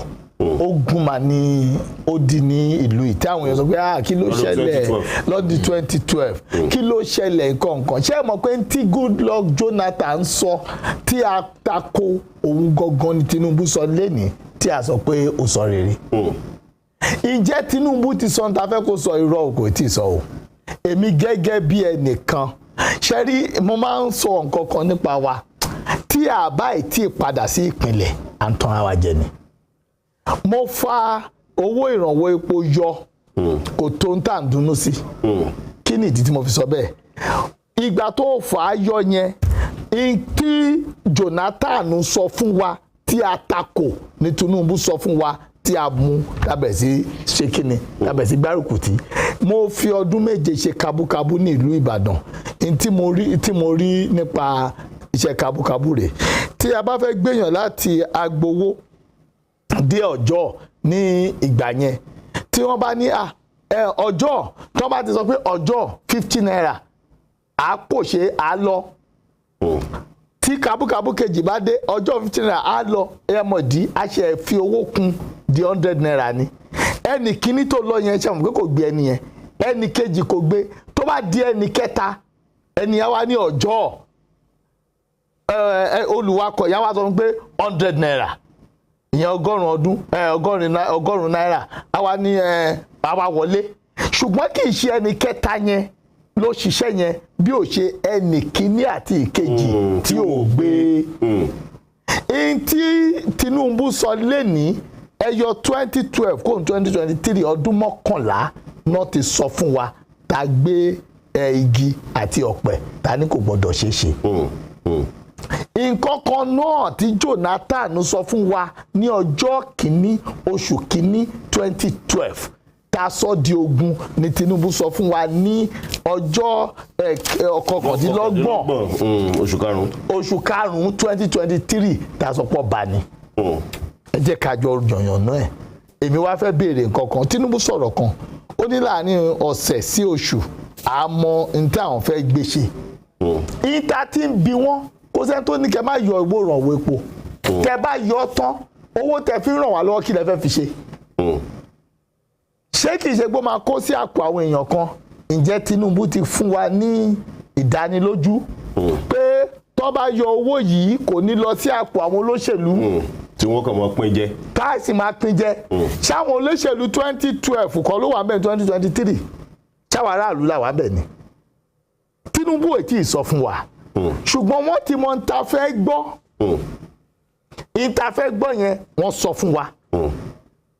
ìgbà tó sọ fún wa inú wa dùn, àwa la dúró pé Tinubu gbọ́dọ̀ wọlé. Ṣùgbọ́n tí Tinubu sọ yìí, èmi ò tí ì rí nǹkan kan tó jẹ́ pé ó fi hàn pé nǹkan báyìí ni mo fẹ́ ṣe yàtọ̀ sí yẹn. Mo fẹ́ rán yín létí olóòtú ọdún 8 sẹ́yìn. Ìgbà tó mú èmi tí mo ṣe máa ń dúró nídúró pé ni mo ṣe sọ káwọn aráalé lè gbọ́. Tó bá di pé adúró ti ẹgbẹ́ òṣèlú APC, èmi wà nú àwọn agbẹnusọ wọn. Ṣùgbọ́n kí n tó sọ pé mo ṣe APC, ọmọ ilẹ̀ Nàìjíríà ni èmi. Ìgbà tí Buhari sọ ní ọdún 8 sẹ́yìn, mo jó tí mo ra ọtí fún àwọn èèyàn ni. Ó ní èyí tóun dé yẹn yóò lè fẹ́ bá àwọn akọgun àwọn àtàkìtì Boko Haram jà kó jókòó sí Àbújá. Àbẹ́ ìrántí tó sọ fún ṣé Gbadé kọ́ ló wà lórí kinní gbà wọn. Alex Bade. Bade ó sọ fún, ó ní dìde lọ bá wọn, ó ní jókòó sí Àbújá. Ǹjẹ́ Buhari ǹjẹ́ ó ṣẹ́gun àwọn àtàkìtì wọn? Ṣebí díẹ̀ ní lẹ́yìn ọdún 8 là ń sọ fún pé irọ́ o, general ní ẹ lóòótọ́ ṣùgbọ́n akọgun ní ẹ tí ò kọgun. Ǹjẹ́ tẹ́ ẹ̀ sọkọ́nù? Ń bá wa ìlàṣẹ ń ṣàlàyé pé ó dẹ̀ gbìyànjú tiẹ̀ o, omi ló pọ̀jọ́ ká lọ o. Ẹni tí ààrẹ sọ kò gbé mi kúrò níbì kan sí kejì rárá o àti rárá o. Kò tí ì dùn yín nú. Kò dùn mí nú rárá àti rárá. Ìdí ni pé n tó sọ yìí báwo ló ṣe fẹ́ ṣe é? Ṣé rí àwa n tí àwa dúró tì, n tí àwa gbàgbọ́ nù rẹ̀, òun ni pé tí ìjọba bá fẹ́ ṣe, tí àtúnṣe bá máa dé, tí òun ọ̀tún bá máa dé, kì í ṣe nípa sísọ. Àwọn tó ń ta epo wọ́n ti gbọ́ pé a ti yọ ìrànlọ́wọ́. Kí ló máa ṣẹlẹ̀ tá a bá dọ́jà ní ọ̀rọ̀ lẹ́yìn? Epo tó ń rà ní 20 náírà wọ́n á fẹ́ tà láàdọ́ta náírà. Ṣé ààrẹ ti ràn wá lọ́wọ́ nù? Ẹ ṣeun ọ̀jọ̀gbọ́n Dayọ̀ Ṣóbọ̀wálé. Well, I mean, Mr. Ademiloye, I've always called you doctor again. Something seems to be coming. I'm going to get arrested for impersonation. I'll work that out. You can be an honorary doctor. Yeah, so some of the other points that the president made, talked about Forex, having a unified foreign exchange rate. Indispensable. To bring about, the wide disparity. Yeah. He also talked about the interest rate. He described it as anti-business. Punitive. He said it's too high for businesses to strive and it will be reduced. He also, talked about the monetary policy, saying there's going to be a thorough house cleaning. I wonder what you make of that. I'm sorry to interrupt you. It's rude, actually. My mother used to say that. The fact of the matter is, right, there's a link between multiple exchange rates and high interest rates. Even a there's a link between There's an intrinsic link between multiple exchange rates and high interest rates. Because what you have with multiple exchange rates is that you have made it impossible for money to go into production. For example, the country that is owing airlines most today in the world, in the entire world, is Nigeria. Nigeria is owing airlines $800 million stock in Nigeria because they cannot access foreign exchange. Repatriate their funds. They cannot repatriate their funds. The foreign exchange is going into round tripping. Like I once told you that if you as governor of the central bank, you are my party man, and you are allocating me $5,000 every Monday morning, which won't take me 15 minutes to offload on the black market, work out my arbitrage rate between about 400 and about 760 naira. It won't take me 15 minutes. So why should I go into any kind of production? This thing is much more distorting than even the fuel subsidy, and it has to go. Then secondly, right, is that, so there's that intrinsic link between it and high interest rate. Look, there is no legitimate business. You know yourself, you're part of the management executive of an important process, that nobody can repay legitimate, in a legitimate process, the kind of double-digit interest rate, unless you're involved in some racketeering 419 or whatever. You cannot repay it at this kind of exchange rate. So you must put together, because the first job of a central bank, we have forgotten it, is price stability. That is the core mandate of since 1945. President Tinubu has to take a brutal decision. They must ask this man by tomorrow morning to tender in his resignation. There is you cannot restore confidence in the monetary policy of this country as long as you have a man who ought never to have been made the governor of the central bank. Nigeria has the human capital at home and in the diaspora to have somebody who will be an outstanding governor of the central bank. You're going to have to make some changes into the CBN Act. But the more important thing is that the change of personnel will signal an unambiguous signal to the world that we are going back to price stability, that we're not going back to restoring the independence of the central bank. Every day that this present occupier of this post is there cannot, at home and abroad, restore the confidence we need. It can't. Because the man has been a look, you judge people based on statistics. I judge you, or I should judge you, on the basis of the audience ratings of the programs that you are in charge of. If we had a proper audit bureau of circulation, when I review your contract at the end of a fiscal year, I'm reviewing it based on audit bureau of circulation saying these are the figures for Mr. XYZ's programs. If I'm seeing a gradual increase in order, an increase in your audit rating means that more commercial revenue to sustain is coming in. If your audience rating is going down because of deplorable content, you got to go. What was the rate of exchange of this country on the day that Emefiele was confirmed as governor of the central bank? What was the rate? What was interest rates on the day that Emefiele was confirmed as the governor of the Central Bank of Nigeria? If you, as a citizen who is affected by what, in my opinion, are deplorable figures, then you should keep him. If you break the act and say the man should be governor of Central Bank for life. But it is clear that you cannot have the trajectory, the trust that President Tinubu says he's going to pursue, and have this man as governor of the Central Bank. They have to ask him to tender his letter on health grounds, he wants to go on study leave or something, and begin a search. Human capital is not Nigeria's problem. If you look at a survey done, I think, by Forbes about 2 weeks ago, out of the top 100 investment bankers in New York, the most competitive banking market in the world, 23 out of the top 100 investment bankers, 23 are Nigerians. So human capital is not your problem now. Human capital is the least, it's about number 500 of your problem. So you've got to find somebody to head the Central Bank of Nigeria, to restore confidence, make it again an independent central bank, focused on price stability, and have the levers needed to begin, it cannot open overnight, to bring down interest rates, eliminate, have a time frame, whether it's 6 months or 9 months, should be more than 8 months actually, to match this thing, because you will begin to feel the effect of that merger. At the moment, all that multiple exchange rate is doing is favoring those who have access to the corridors of power.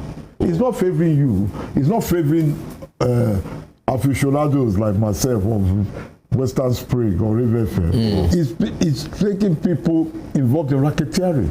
It's not favoring the man who is running a manufacturing plant, who needs raw material, who needs to bring in raw materials, so that your children and my children, when they come out without their shiny new NYSC discharge certificate, get jobs. Well, I mean, perhaps you just take it at Dayo. I mean, maybe you post that as sort of your next questions, where you talked about creating 1 million jobs in the digital economy, via the digital economy.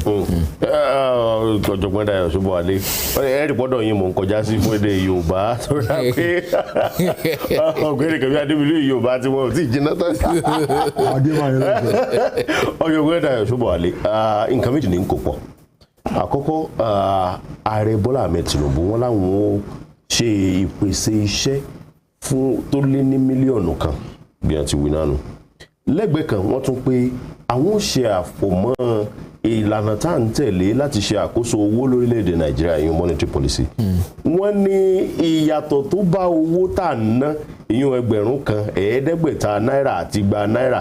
Wọ́n ní àwọn ò ṣe àgbéyẹ̀wò rẹ̀ pé bá a ṣe ní àchẹ́ǹjì owó tí à ń ná lórílẹ̀‐èdè Nàìjíríà tí gómìnà ìjọ báńkì àpapọ̀ orílẹ̀-èdè Nàìjíríà ọ̀gbẹ́ni Godwin Emefiele tí wọ́n ṣe láìpẹ́ yìí wọ́n láwọn ó ṣe àgbéyẹ̀wò rẹ̀ ẹ bá ń kó méjèèjì papọ̀. Àkọ́kọ́ ìbéèrè mi ni pé a pèsè iṣẹ́ tó lé ní mílíọ̀nù kan ṣó ṣeé ṣe lórílẹ̀-èdè Nàìjíríà àkọ́kọ́ nù. Ẹlẹ́ẹ̀kejì ṣé àgbéyẹ̀wò ìpàsípàrọ̀ owó tá a ṣe láìpẹ́ yìí ṣe ń ló kàn fún wa ṣé pàsípàrọ̀ owó gan so tọ̀nà nígbà tá a gbìyànjú àti ṣe lórílẹ̀‐èdè Nàìjíríà àti pé bàbá ṣe àgbéyẹ̀wò ẹ̀ sọ́yà fagilé tán yányán ni àbí ká dá ọgbọ́n míì sí tí a fi lè ṣe lọ́nà tó tọ́ tí ó sì pẹ́ aráàlú. Ẹ ṣe olóòtú ṣùgbọ́n kí n tó dáhùn ìbéèrè yín ní èdè Yorùbá nǹkan kan wà tí mo fẹ́ sọ ní èdè Gẹ̀ẹ́sì. Tinubu has given a promise, not a process. I am not impressed. There is promise. Politicians give promise. Technocrats, philosophers like me give process. In Tinubu's statement, there is no one who is aware that he needs to sit tight. In all he said today, he has made people believe that Nigeria will be better. Anybody can make promises. You don't change a situation by verbal or oral promises. You change it by process. Nobody has lost his job. Nobody is expected to sit tight. No politician, all politicians with today's speech are comfortable because they are not affected in any way. Let's hold that. Ẹ jẹ́ ká padà sí èdè abínibí wa. Ní èdè abínibí ẹ ń béèrè lọ́wọ́ mi pé n tí ààrẹ sọ ẹ jẹ́ kí n tún gbọ́ lẹ́ǹkan sí kí n má bàa. Àkọ́kọ́ béèrè mi ni pé ṣàǹfààní wà fórílẹ̀-èdè yìí láti pèsè iṣẹ́ tó lé ní mílíọ̀nù. Ẹ ṣeun. Ẹ̀kejì pàṣípàrọ̀ owó tá a ṣe láìpẹ́ yìí ẹgbẹ̀rún kan ẹ̀ẹ́dẹ́gbẹ̀ta náírà àti igba náírà. Bẹ́ẹ̀ni. Bá a bá fẹ́ ṣàgbéyẹ̀wò ẹ̀ sóyè àfagilé ráúráú ni àbí ká pé ká pawódà ṣe ọ̀nà bí ni ẹ ṣe olóòtú ibi tí mo fẹ́ kẹ́ bẹ̀rẹ̀ ti bẹ̀rẹ̀ ń ṣe rí olóṣèlú ní ààrẹ tuntun ó mọ̀ ń ta fẹ́ gbọ́ ó dẹ̀ ti sọ fún wa ó mọ àwọn tó máa lọ kí ẹ̀rù ń bà mí àwọn tó ń fún wa ní ìnira nílé orílẹ̀-èdè yìí ṣàárẹ̀ àwọn olóṣèlú ní ààrẹ ò ní ṣẹ̀wọ̀n ẹni tí ò bá ti ṣe olóṣèlú aṣaráàlú ó lè múnú aráàlú dùn kó múnú olóṣèlú dùn wá mọ́kàn ni ààrẹ ti mú olóṣèlú. Can we conclude? I mean, would it not be too hasty to say he's siding politicians now, judging by this? Thank you. Coming back to that question, today the masses have been promised. The politicians have not been affected. Can I say something? Please do. Actually, you know, when engineer, I don't know when it's engineer. You just call me anyone. Actually, when he made that contribution, it got me thinking, and it was a very important contribution because people's minds have been prepared for sacrifices. The party is over. But the key point, and which I think I will remember him for years, even 5 years after, no, I'm not joking, it's not because you are here actually, is that he has made a crucial link is missing. If you go back in Nigeria, this Nigeria's own history, at a very difficult economic time in 1962, when Sir Abubakar Tafawa Balewa, the federal prime minister, announced the austerity measures of 1962, yes, sir. He was supported, surprisingly, but it edified this country, by the leader of the opposition, Chief Obafemi Awolowo, who actually seconded the motion for the austerity. And the key point the two of them made was that they have to, that the examples must start from the top. The political establishment in this country, at its best, that was its best moment. We haven't replicated, agreed that every political office holder, from the president of the federation to the local government councillor, must take a 10% cut in pay. There were freezes, there were 3-year freezes on any new government purchase of car, furniture. It actually induced a repair economy. Nigeria now developed technicians from the trade schools, trade centers, people who could repair typewriters. But, you know, there was no computer then. But the economic effect was there. But the important thing, and he made a fantastic point. I praise him for that. I'm glad he's not here when I'm praising him. Is that the missing link, which is regrettable, is I think that President Tinubu should have said, sacrifices are going to be made, but that we must negotiate with the political establishment to demonstrate that this sacrifices begins at the top. He didn't say that, and it's regrettable because the reason why that was the best moment for the political class in Nigeria, 1962, we have not replicated this there, was that the political class got people into the mood to accept the gruesome economic reality by agreeing that their own pay immediately as from that, you know, the next payday will be cut by 10%. We saw it. If they agreed that no government car is going to be replaced for the next 3 years, no government typewriter, the equivalent of today's computer, was going to be replaced. You see, they created that this is not a scam. We're not asking the Mekunu to make sacrifices, which we are not. And it is very regrettable. He made a fantastic point. I praise him. I praise him for that. That I think the high point should have been to say that all these things, it will be leadership by example, and to even immediately announce some self-sacrifices like cuts in Esther code, this, that, you know, just to show you that this thing, all of us,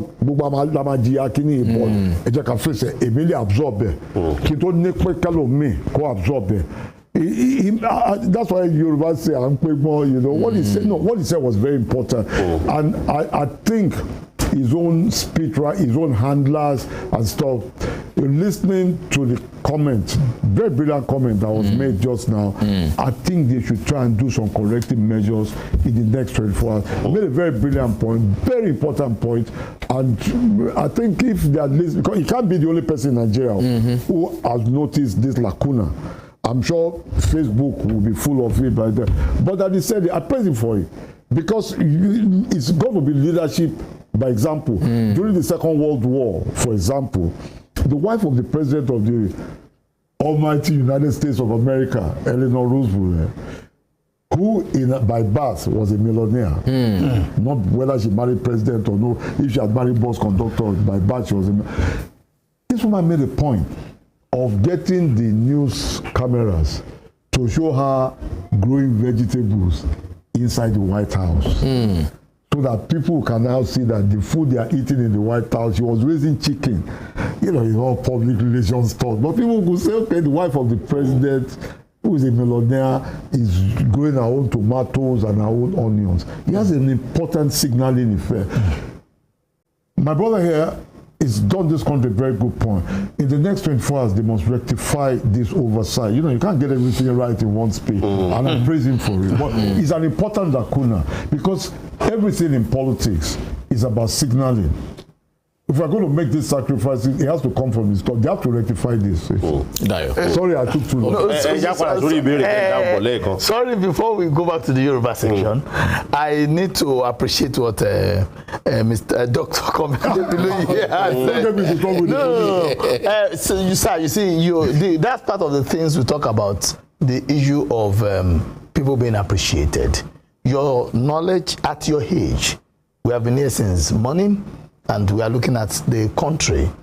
The state government of the Osun State, where this station is located, should honor people like you. You have served, you have what it takes. But in Nigeria, it's politics. Now, back to what he said, I'm happy that he saw it. He's not one of the people that when they look at things, that's the way they want to see it, and nobody makes sense to them. Now, sir, do you know that I'm beginning to become skeptical about my candidate? I'm an APC person, you understand? But I don't fit from the government. So I can tell them the truth. Now, Tinubu has spoken, the president has spoken, and after he spoke, he didn't talk about agriculture, education. No, he talked about agriculture. No, I'm coming. I'll come back to what you are saying. He didn't talk about agriculture, education, economy. What I'm trying to say is that he did not break some of these things down to tell us the process. He mentioned it. There are some things we want to hear. Shettima did something a day before inauguration. Shettima said, my ADC is a Christian from the north. My CSO is a Southeasterner. He now said jokingly that the Boko Haram, the assumed Boko Haram leader is now going to be what? Guided by Christians, and everybody laughed. I was impressed. I shared it on social media and the rest, but I'm now looking at something. The president and the vice, are they not reacting to the critics of opposition instead of moving Nigeria forward? Can I make a point? Before you come in, sir, it's important. Before you will definitely do. You see, sir, our duty on this TV station and Rave FM is to help the new government, if they are going to change, to understand what it takes to move the nation forward. It's not hard and fast rule. You see, I was expecting Tinubu to passionately plead with his politicians that you brought me in. I know how rough it was for you guys, but everyone, myself and yourself, should be ready to make sacrifice. You should have said that. He didn't say it. So someone must make sacrifice. Either the politicians or the masses. I'm an APC apologist, but I'm part of the masses. I'm not part of the politicians. And I don't know if you're part of the masses, really. You don't look mass. You don't look like. Can I make a point? Yeah, one of the important things for me, and I think I have a diversion of opinion here, is that I think about 8 or 9 years ago, during one of these Tinubu colloquium, he brought Elaine Gabriel McCann, the founder of the very effective Ethiopian Commodity Exchange, to be a keynote speaker. And I was very impressed with that policy. Today, he mentioned it again, that they were going to revive agriculture through the establishment of commodity exchanges. Because, you see, the ill thought out, to be polite, abolition of the commodity boards by the structural adjustment program set back agriculture in Nigeria by 70 years. Because the commodity boards, which has been modernized into commodity exchanges, acted as a buffer. It made guaranteed minimum farm gate prices, which allowed the subsistence farmer to increase production and to be assured that all his produce will be bought. If you look at the Western region in the 50s and 60s, all those people, a lot of those people at Loyola and government colleges, they were being paid from the commodity boards, because the commodity boards, after paying the school fees, will collect the commodities from their fathers and deduct school fees there. For me, it is going to be an important game changer, because he was committed to this thing about 8 years ago. But when he reiterated it today, I was sitting next to your CEO. I gave him a standing ovation, because the absence of a buffer has run down agriculture. You must promise, you must not promise, you must guarantee the farmer minimum gate so that he knows that everything. Now, if you guarantee the farmer minimum farm gate prices, it means that you must now induce the storages to store those pay to cut down on post-harvest losses. And I think that one thing that Tinubu should have mentioned, which he didn't, is to induce the state governments, because federal government cannot do this, and it was a spectacular failure, to have rural roads. Because every kilometer of rural roads cuts down on wastages. It increases the production of the farmer, and it brings, at the same time, brings down prices in the urban areas. So you must get the, because there is this mendacity of building flyovers That's what Wike said. He's opening his 12 flyover. That money should have been used to build rural roads. Because the rural road not only brings that culture, it triggers off, like we've seen in India, Malaysia, and Thailand. It triggers off cottage industries in the rural areas. Processing. Because when you now have, look, there's a limit to the amount of tomato that you and I can consume every day now.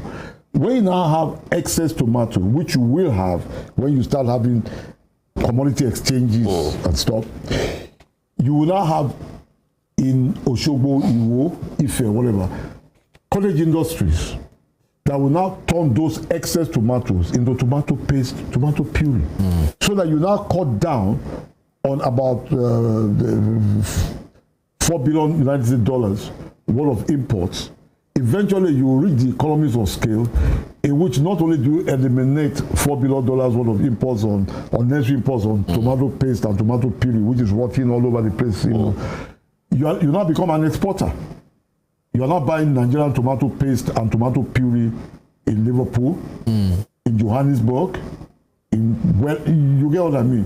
To me, the commitment, because I was just trying to explain to engineer Barrister that agricultural policy that he outlined, to me, I'd always supported that from when he had that colloquium, which was about 8 years ago. And honestly, if he can get, and it's a big if, as my brother would say, it's a big if. Very big. He now needs to flesh those policies a really superb Minister of Agriculture who is in alignment.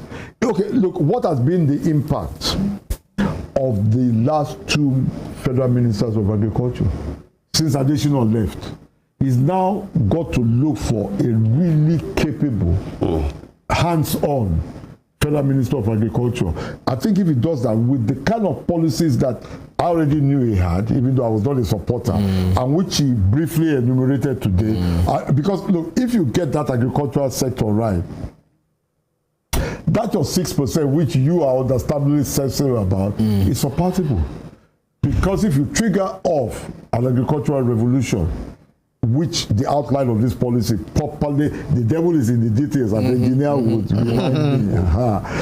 I like his. Ẹja padà sí de Yorùbá ìbéèrè tá a pati látẹ̀kọ́ ṣé ìjọba àpapọ̀ orílẹ̀-èdè Nàìjíríà ṣá láǹfààní láti pèsè iṣẹ́ tó lé ní mílíọ̀nù kan. Láǹfààní ẹ̀ olóòtú. Kò sáǹfààní ẹ̀. Kò sí ṣẹ́rí tó ń sú mi nìyẹn nínú ọ̀rọ̀ àwa nínú àwọn ọ̀rọ̀ àwọn olóṣèlú. Wọ́n ti mọ̀ ń ta fẹ́ gbọ́ wọn sọ fún wa. Ìjọba ò lè fún wa níṣẹ́ níta nílò ṣe látọ̀dọ̀ ìjọba.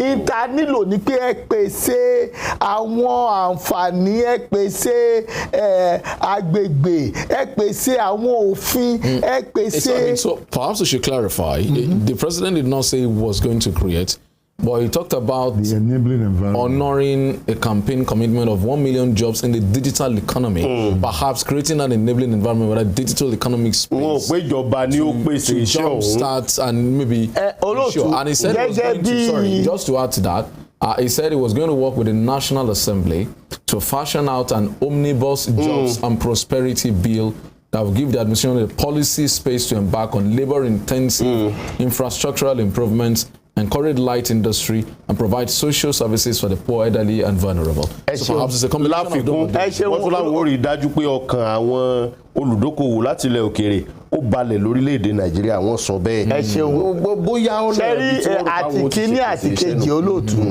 Tẹ́ bá rántí kó tó di pé ààrẹ tuntun wọ́n ka ọ̀rọ̀ àkọ́sọ wọn. Arákùnrin mi kàn mí. Wọ́n ń ṣàlàyé pé àwọn rò pé tí ààrẹ bá mọ tó ń ṣe ó yẹ kó ti ní orúkọ àwọn tó fẹ́ lò. Èmi ò gbà pẹ̀lú wọn torí pé mo nígbàgbọ́ ṣẹ́rí èmi gẹ́gẹ́ bí èèyàn kan òtítọ́ àti bó ṣe rí nípa òye mi ni mo máa ń fi hàn. Mi ò gbà pẹ̀lú wọn torí pé mo nígbàgbọ́ pé òṣèlú ni ẹni tí a fẹ́ yàn ṣe mínísítà ṣe nǹkan ni mo fi béèrè pé Ọ̀ṣun ń kọ́ ṣọ́ọ̀ mi yé yín ṣẹ́rí tó bá di nípa tí ààrẹ fẹ́ ṣe fún aráàlú nípa iṣẹ́ ààrẹ àná ṣé bẹ́ẹ̀ mi ni mo gbè lẹ́yìn ààrẹ àná láti ìbẹ̀rẹ̀ títí dé ìgbà tí ó fi ipò sílẹ̀ mo wà lẹ́yìn mo sì wà lẹ́yìn ẹ̀dọ́là ǹjẹ́ ẹ̀gbọ́n tí mo sọ ni mo wà lẹ́yìn Buhari di ọ̀la mo ṣàlàyé pé nǹkan tó ṣẹlẹ̀ sí orílẹ̀-èdè tó dáa jùlọ ní Buhari kò yé àwọn èèyàn ṣùgbọ́n á bẹ̀rẹ̀ sí yé wa báyìí. ọ̀nà wo ni ó gbà yá. ẹ yé wa ṣe rí ó máa bẹ̀rẹ̀ sí yé wa ìgbà tí òtítọ́ tó bá bẹ̀rẹ̀ sí kọjú sí wa ṣe bí ó ní bí a ṣe ń rò nǹkan kan wà tí máa ń sọ lédè Gẹ̀ẹ́sì ẹ jẹ́ n sáré sọ kí n tó padà sí èdè abínibí wa mo sọ pé if mentality contradicts reality calamity is inevitable. Reality is the way things are. Mentality is the way you see it. Before you go back to Yoruba, can I make a clarification on that digital economy? Yeah, one of the things I praise the governor of this state for was that policy pronouncement that they will waive the right of way for the lane of fiber optics. I think because we saw it, I live in Yaba, Lagos, and I think it was Ambode, I'm not sure whether it's out there, but I think it was Ambode who waved it. And if you see the amount of jobs it created, turned Yaba into a tech hub. Like our own Silicon Valley. One of the things about Nigeria, given the human capital of this country, right, is that we are lagging behind in outsourced jobs. Places like Ghana, Rwanda, South Africa, even Kenya. Nigeria today should have something like about 80 to 90,000. It's not saying anything. Outsourced jobs. That means that somebody is sitting in Oshobo or Iwo and is working for a company in Atlanta and is earning $2,000 a month because his equivalent, who is working in that same company in Atlanta, you cannot pay by all kinds of regulations, labor laws, whatever, cannot pay that person less than $6,500 a month. But they are doing better in Accra. I actually know the son of a friend from university days. His son is earning about $3,000 a month. Can you imagine $3,000? A boy of about 28, 29. He's a chartered accountant, but the farm is working. I won't name the farm. But the farm is, the headquarters is in Atlanta. But he's working processing accounts from Accra as if he's working in the headquarters. It's like somebody working in the accounts department of Rave FM who is actually living in Lome. You don't have to sit in this studio. And that is one of the biggest growth areas. It's just that you must have a determined policy. Look, from outsourced jobs alone, properly carried out, move away all the multiple taxes, keep them free right of way, have a proper educational system, based on coding starting from about the age of 4, 5, that kind of thing. You'll be shocked that I believe that this country has the capacity within a 7-year throughput to have an economy based on outsourced jobs of about 200,000. You want to hold out hope for that? ẹ jẹ́ kí n padà sí èdè àbúrò. ṣe rí yàtọ̀ sí ìbéèrè tí igbákejì mi sọ lórí ọ̀rọ̀ tá à ń sọ yìí ó máa ń jẹ́ n tó jẹ́ kàyéfì fún mi. n tó ń ṣẹlẹ̀ lénìí ó ti jẹ́ kí n rí gbàgede pé n tó ń jẹ́ kí àwa ọmọ orílẹ̀-èdè yìí kó máa dàbí ẹni pé àwọn tá a gbójú tá a fojú sùn pé wọ́n já wa kulẹ̀ ni pé a kì í béèrè n tó yẹ kí a béèrè nígbà tó yẹ ká béèrè ẹ̀. ní wákàtí ọ̀wọ̀ ya wá tí a gbé aṣíwájú wọlé ló yẹ ká máa sọ pé ó ti sọ̀rọ̀ ṣùgbọ́n torí pé èmi gẹ́gẹ́ bí ẹnìkan mo jẹ́ ẹni tí ó gbàgbọ́ nínú ìlú yìí mi ò gbàgbọ́ nínú aṣíwájú mo gbàgbọ́ nínú ìlú èdè olórílẹ̀-èdè Nàìjíríà. ká ní Peter Obi àbí Àtíkù ni wọ́n búra fún lẹ́ni pé òun ló wọlé mo máa gbàgbọ́ nínú ẹ̀ bó tiẹ̀ jẹ́ pé kì í ṣe ẹni tí ẹgbẹ́ tí mo dìbò fún àbí tí mo tẹ̀lé. ẹ jẹ́ kí a wo kíní ká yànnàná ẹ̀. a nílò láti ran aṣíwájú lọ́wọ́ láti ṣàlàyé n tó wà lọ́kàn ẹ̀ tí ò tí ì sọ nígbà tó sọ. a gbọ́dọ̀ yànnàná ẹ̀ káṣíwájú mọ̀ tí gbogbo wa bá bẹ̀rẹ̀ sí sọ. tẹ́ bá wo ohun tí wọ́n ń ṣe kí ló mú Shettima mú bẹ̀rẹ̀ sí sọ kí ló mú igbákejì orílẹ̀-èdè bẹ̀rẹ̀ sí sọ pé Ìgbò ni mo yan o gẹ́gẹ́ bí ẹni tó máa ṣàkóso mi o ẹ ti pè mí ní Boko Haram o ẹlẹ́mìí ni mo bẹ̀rẹ̀ wọn o mo ti yan ẹni tó gbàgbọ́ nínú Jésù Kristi láti dúró tì mí ṣe ti rí pé mi ò kí ń ṣe Boko Haram n tó ń sọ nìyẹn ibo ló ti gbọ́ ó gbọ́ lórí ntí àwọn ó gbọ́ láti ntí àwọn aráàlú ń sọ. Bẹ́ẹ̀ni. Kí ni aráàlú wá fẹ́ sọ fún aṣíwájú? Ó sọ̀rọ̀ ọ̀rọ̀ tó sọ ní 2023 kò yàtọ̀ sí tí Jonathan sọ ní 2011 ní 2012 ọ̀rọ̀ tí Jonathan sọ tá sọ pé aláìdáni ẹ ló sọ tá sọ pé olóríire ni ẹ ó kù díẹ̀ káàtó ìyẹn ní méjì. Mo ń ṣàlàyé fún yín pé kí ni aṣíwájú ti sọ. Tí aṣíwájú bá ọ̀rọ̀ kan tó sọ tí mo dìmú tínú mi dùn sí kò ju pé ní ọ̀sẹ̀ láàrin ọ̀sẹ̀ sí oṣù òun máa àwọn nǹkan kan á jáde nípa wọ́n sọ bẹ́ẹ̀ bẹ́ẹ̀ ìyẹn ni àwọn gba wọn ìlànà jáde. Ìlànà ṣe rí ìlànà ni àwa dúró lé. Olóṣèlú àti ìlérí ìbejì tí ò ṣe pín ni wọn. Tá bá dúró de ìlérí kò sọ olóṣèlú tó bá sọ pé mo ti dé ò máa wá ní lára oúnjẹ olóṣèlú tó sọ bẹ́ẹ̀ lérí kò ṣeé ṣe pé mo dé báyìí o mo ti di ààrẹ o mo di ààrẹ tán. Wọ́n mọ̀ ń tẹ́ fẹ́ gbọ́ wọ́n mọ̀ ń tẹ́ fẹ́ sọ wọ́n mọ̀ tí àwọn aṣíwájú dẹ́nsì iṣẹ́ òkè aṣíwájú nínú gbogbo ọ̀rọ̀ tó sọ ó rántí ó ní mo mọ̀ pé wà ní ilé ẹjọ́ o ilé ẹjọ́ tẹ́ wà ẹ̀tọ́ yín ni o ṣùgbọ́n mi ò dáa jù yín lọ o bàjẹ́ ẹ̀yin náà lè débì kí láṣíwájú ń sọ ó ń pẹ̀tù sí àwọn tó ń bínú nínú àwa tínú wa ń dùn ó ní mi ò gbàgbé yín ó gbàgbé wa kí ló fẹ́ ṣe fún wa. Mo ti yọ ìrànlọ́wọ́ epo ìgbà tó yọ kí ló dà mo yọ ìrànlọ́wọ́ epo ṣùgbọ́n gbogbo àwọn tó fẹ́ ta epo wọn mi ní gbà wọ́n láàyè láti ní lára ìyẹn aráàlú.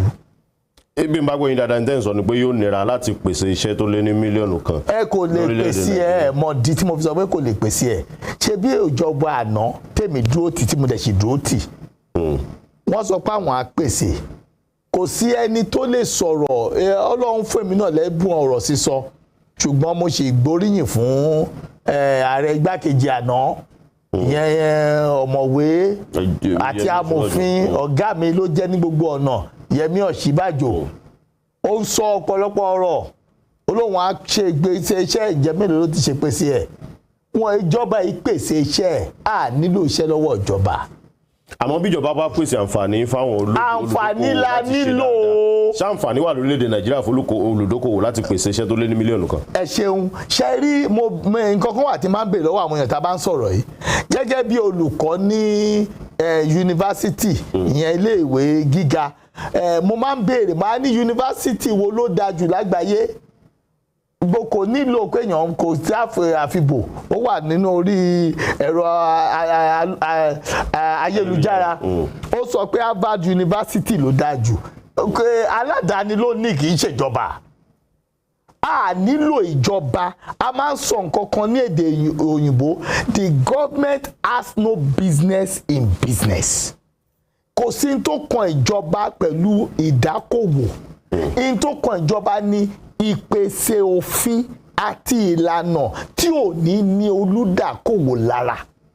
Àmójútó àgbéyẹ̀wò ètò pàṣípààrọ̀ owó tá a ṣe láìpẹ́ yìí ńkọ́ tá a kó àwọn owó bébà kan kúrò ńlẹ̀ tá a fi mí ìrọ́pò tí bàbá ṣàgbéyẹ̀wò ẹ̀ sóyè àfagilé ètò ni àbí ká dọ́gbọ́n mi sí. Ẹ ṣeun ṣe rí n tí èmi èfè lè ṣe mo máa fẹ́ràn ọmọkùnrin yẹn o ẹ mọ̀dí òun ni ẹni tó jáde ní tòótọ́ láti fi hàn wá bí ìlú wa ṣe rí gbogbo wa lẹ̀mí èfèlè láì ní àti Fẹ́mi ẹ̀mí èfèlè àti Fẹ́mi Ọlánìpẹ̀kun àti ẹ̀yin Dayọ̀ Ọdẹ́rínú ìkan náà gbogbo wa pátá lẹ̀mí èfèlè Ọlọ́run fún mi láǹfààní mo ti dé ìlú bíi 7 ní tí mo ti rìnrìn àjò lọ ní òkè òkun mo wá rí nǹkan kan ní ìlú mi níbí yìí ní Nàìjíríà yìí ibi nìkan náà máa sọ pé má ṣe tọ̀ sí bí yìí ní àwọn ìlú òkè òkun wọ́n á sọ pé ilé ìtọ̀ rèé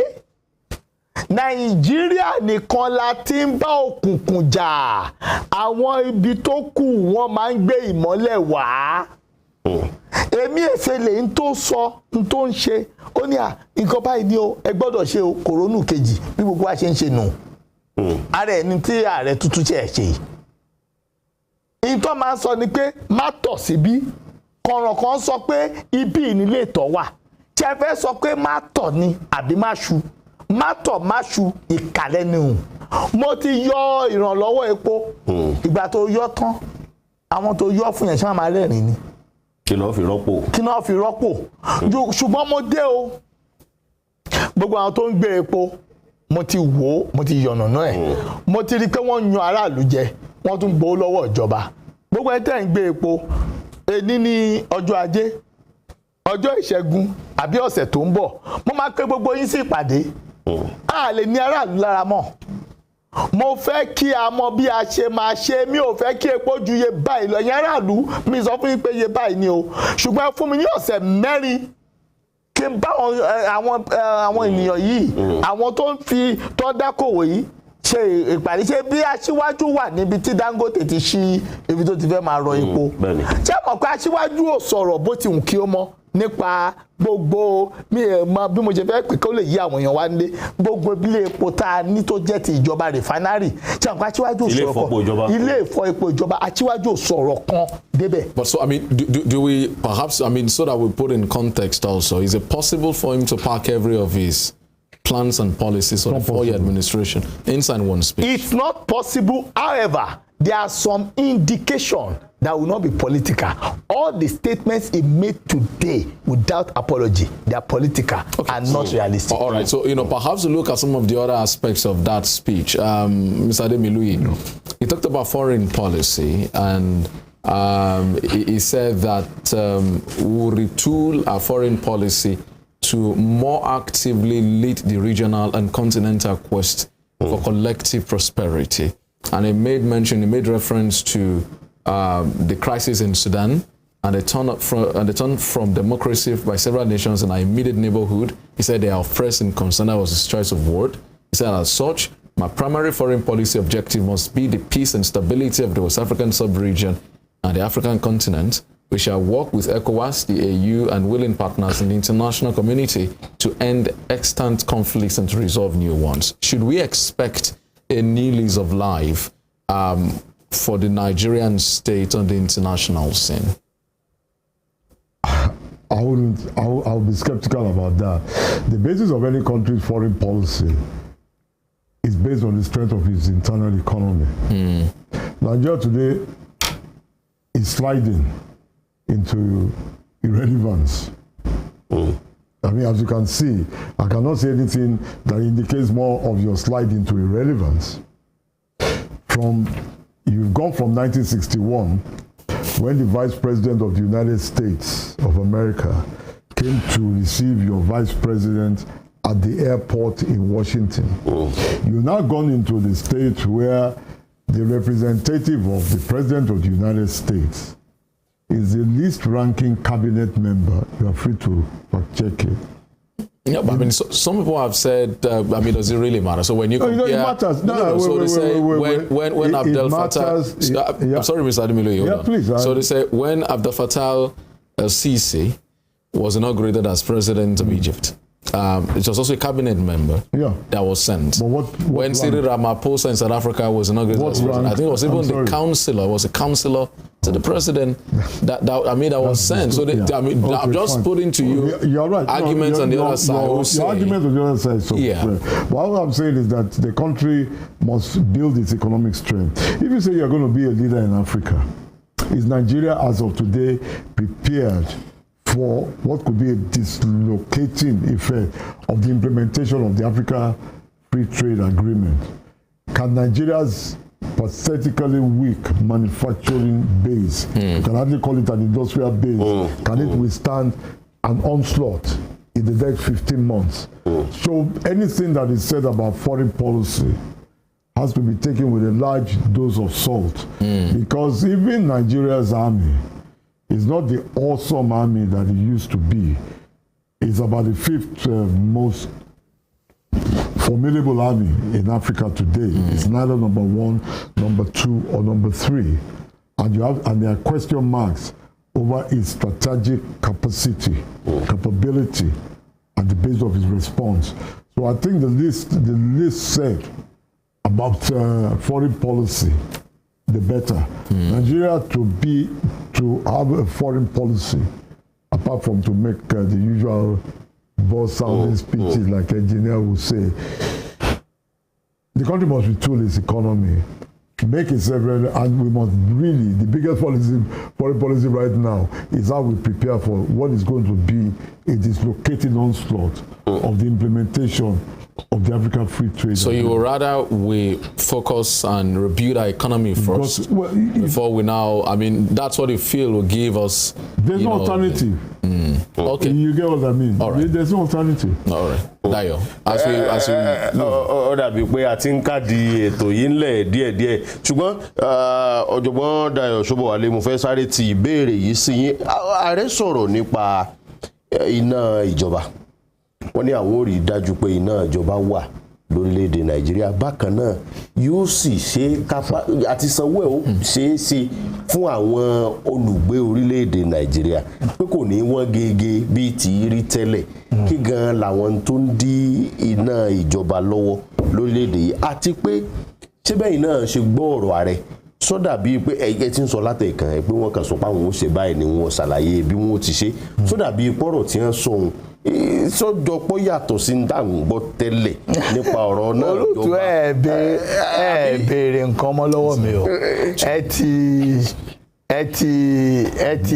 ẹ ti dáhùn ìbéèrè yín nínú ọ̀rọ̀ tẹ́ sọ ẹ ti jẹ́ kí ìṣẹ́jú kan náà lẹ́ẹ̀fi dáhùn ẹ bẹ́ẹ̀ bá tètè dáhùn. ẹni tí mò ń sọ ni pé ẹ ti jẹ́ ká mọ̀ ẹ ti sọ pé ṣó dàbí níta tí ń gbọ́ tẹ́lẹ̀ ìgbà ààrẹ ò tí ì sọ nǹkan kan kò ṣe nǹkan kan mi ò retí nǹkan kan látọ̀dọ̀ ààrẹ ní ọdún ní sáà kìíní tí Ọlọ́run bá yọ̀ǹda àlàáfíà ìlera àti ẹ̀mí gígùn fún ààrẹ tó bá ṣẹlẹ̀ kejì bóyá ó lè ṣe nǹkan torí àwọn tó dúró ti ààrẹ gbogbo ohun tó fẹ́ ṣe fáráàlú wọn fẹ́ ṣẹ́rí mi kì í mọ́ bó ṣe ń tọ̀yàn jẹ o ìgbà tá ààrẹ sọ pé ṣé mo pé kó tó di pé ààrẹ sọ̀rọ̀ mo ti sọ lórí ètò wa yìí pé in tí wọ́n bu ọwọ́ lù ní ìjọba èṣí kì í ṣe ti àná ti ìjẹta ìdúnta in tó bọwọ́ lù kò ṣeé ṣe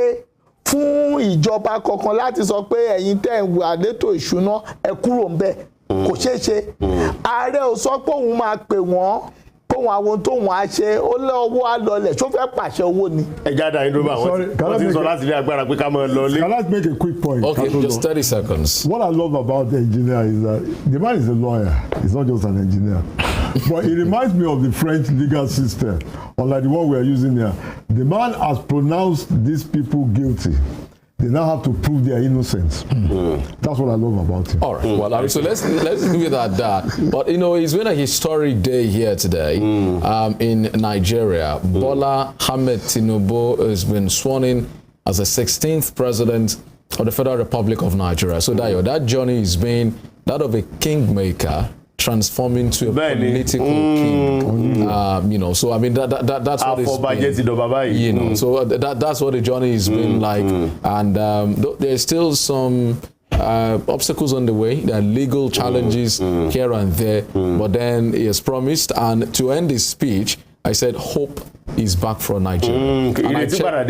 I checked for the official records, the official text of the speech. I mean, that was what he said extempore. That was not part of the official text of his speech, and a number of other things that he introduced. And we'll be interrogating this speech and the next moves of the president. We expect that some announcements will be made as regards appointments in the next few hours. We expect to know who the spokespersons or spokesperson of the president will be, who his chief of staff will be, and what the secretary to the government of the federation, who statutorily will be issuing letters or making an announcement about appointment going forward. Yes, which is just to help him manage his affairs. So, well, a lot to ponder on and ponder about in the coming hours, in the coming days and weeks, and we do hope that hope is indeed back for Nigeria, Dayo. Tó bí ààrẹ ṣe parí ọ̀rọ̀ wọn tí wọ́n sọ, wọ́n ní ìrètí padà dé fórílẹ̀-èdè Nàìjíríà. Iṣẹ́ tiwa ní láti gẹ̀gùn ká mọ̀ fojú tọ̀ lọ báwọn ṣe ń ta àwa ó mọ̀ tọ̀ láti wò pé ǹjẹ́ bá rẹ̀ ṣe sọ ǹjẹ́ wọ́n ń gbègbèsè tẹ̀lé lóòótọ́ bí ọ̀jọ̀gbọ́n Ṣóbọ̀wálé ṣe sọ wọ́n ní ọ̀pọ̀ ọ̀rọ̀ kágbọ̀n pé a lè sọ pé a ṣe báyìí ká mọ̀ fẹ̀nù yẹran ọbẹ̀ a ń láti fi lànà lélẹ̀ pé bá a ti tọ̀ rèé tí a fi bá débi tí a bá dé láti iléeṣẹ́ Westernspring television àti iléeṣẹ́ Rev 91.7 FM kò sí ní táwárò ju pé kórílẹ̀-èdè Nàìjíríà ọ̀ṣà ti dáa kọ́lọ́hún kó tẹ̀ wá síwájú ìjọba tó ṣẹ̀ṣẹ̀ dé kí wọ́n rí ọgbọ́n lò láti lè tún orílẹ̀-èdè Nàìjíríà ṣe ṣùgbọ́n bí wọ́n ṣe ń gbégbèsè lọ bẹ́ẹ̀ náà láàmọ̀ tátá mọ̀ tọ̀ tá sì mọ̀ mú wá sí etígbọ̀ àti ojú ìwòran ẹ̀yin ará ilé ẹ ṣeun púpọ̀ tẹ́ darapọ̀ mọ́ wa lórí ètò lọ́jọ́ tòní ẹ mọ́ gbàgbé Westernspring television wà lórí Star Times DTT channel 190 ní ìpínlẹ̀ Ọ̀ṣun àti agbègbè rẹ̀ bákan náà lórí YouTube àti Facebook Westernspring television lórúkọ wa ń bẹ Rev 91.7 FM wà lórí rédíò yín 91.7 FM lórúkọ wa ń bẹ tẹ túùnù rédíò yín síbẹ̀ lórí Radio Garden ẹ wá Rev 91.7 FM lórí radio.garden lórí Facebook Rev 91.7 FM lórúkọ wa ẹ já mọ́ lọlé Adédayọ̀ Ọdẹ́rínú lórúkọ mi ọmọ ọlẹ́sẹ̀ kò jọmọ nù níbi tó ti ń tutù tí sì ń tẹ́ni lọ́rùn jomi yín lọ ó dà á tún mọ́ pàdé. All right, so we must thank specially our distinguished panelist, Dr. Dayo Shobowale, who is maverick in every sense of the word, HOD, Computer Engineering, Federal University, or Ekiti. He's a lawyer, he's an engineer, he's also a PhD holder, not an honorary doctor, and it was about conferring one on Mr. He was a former chair, editorial board of the Daily Independent newspaper. Thank you, gentlemen, for coming. Thank you so much for inviting us. Thank you. That's the show. Today, Femi Olanikwekun is my name. On behalf of Dayo, who's done a wonderful job here with us.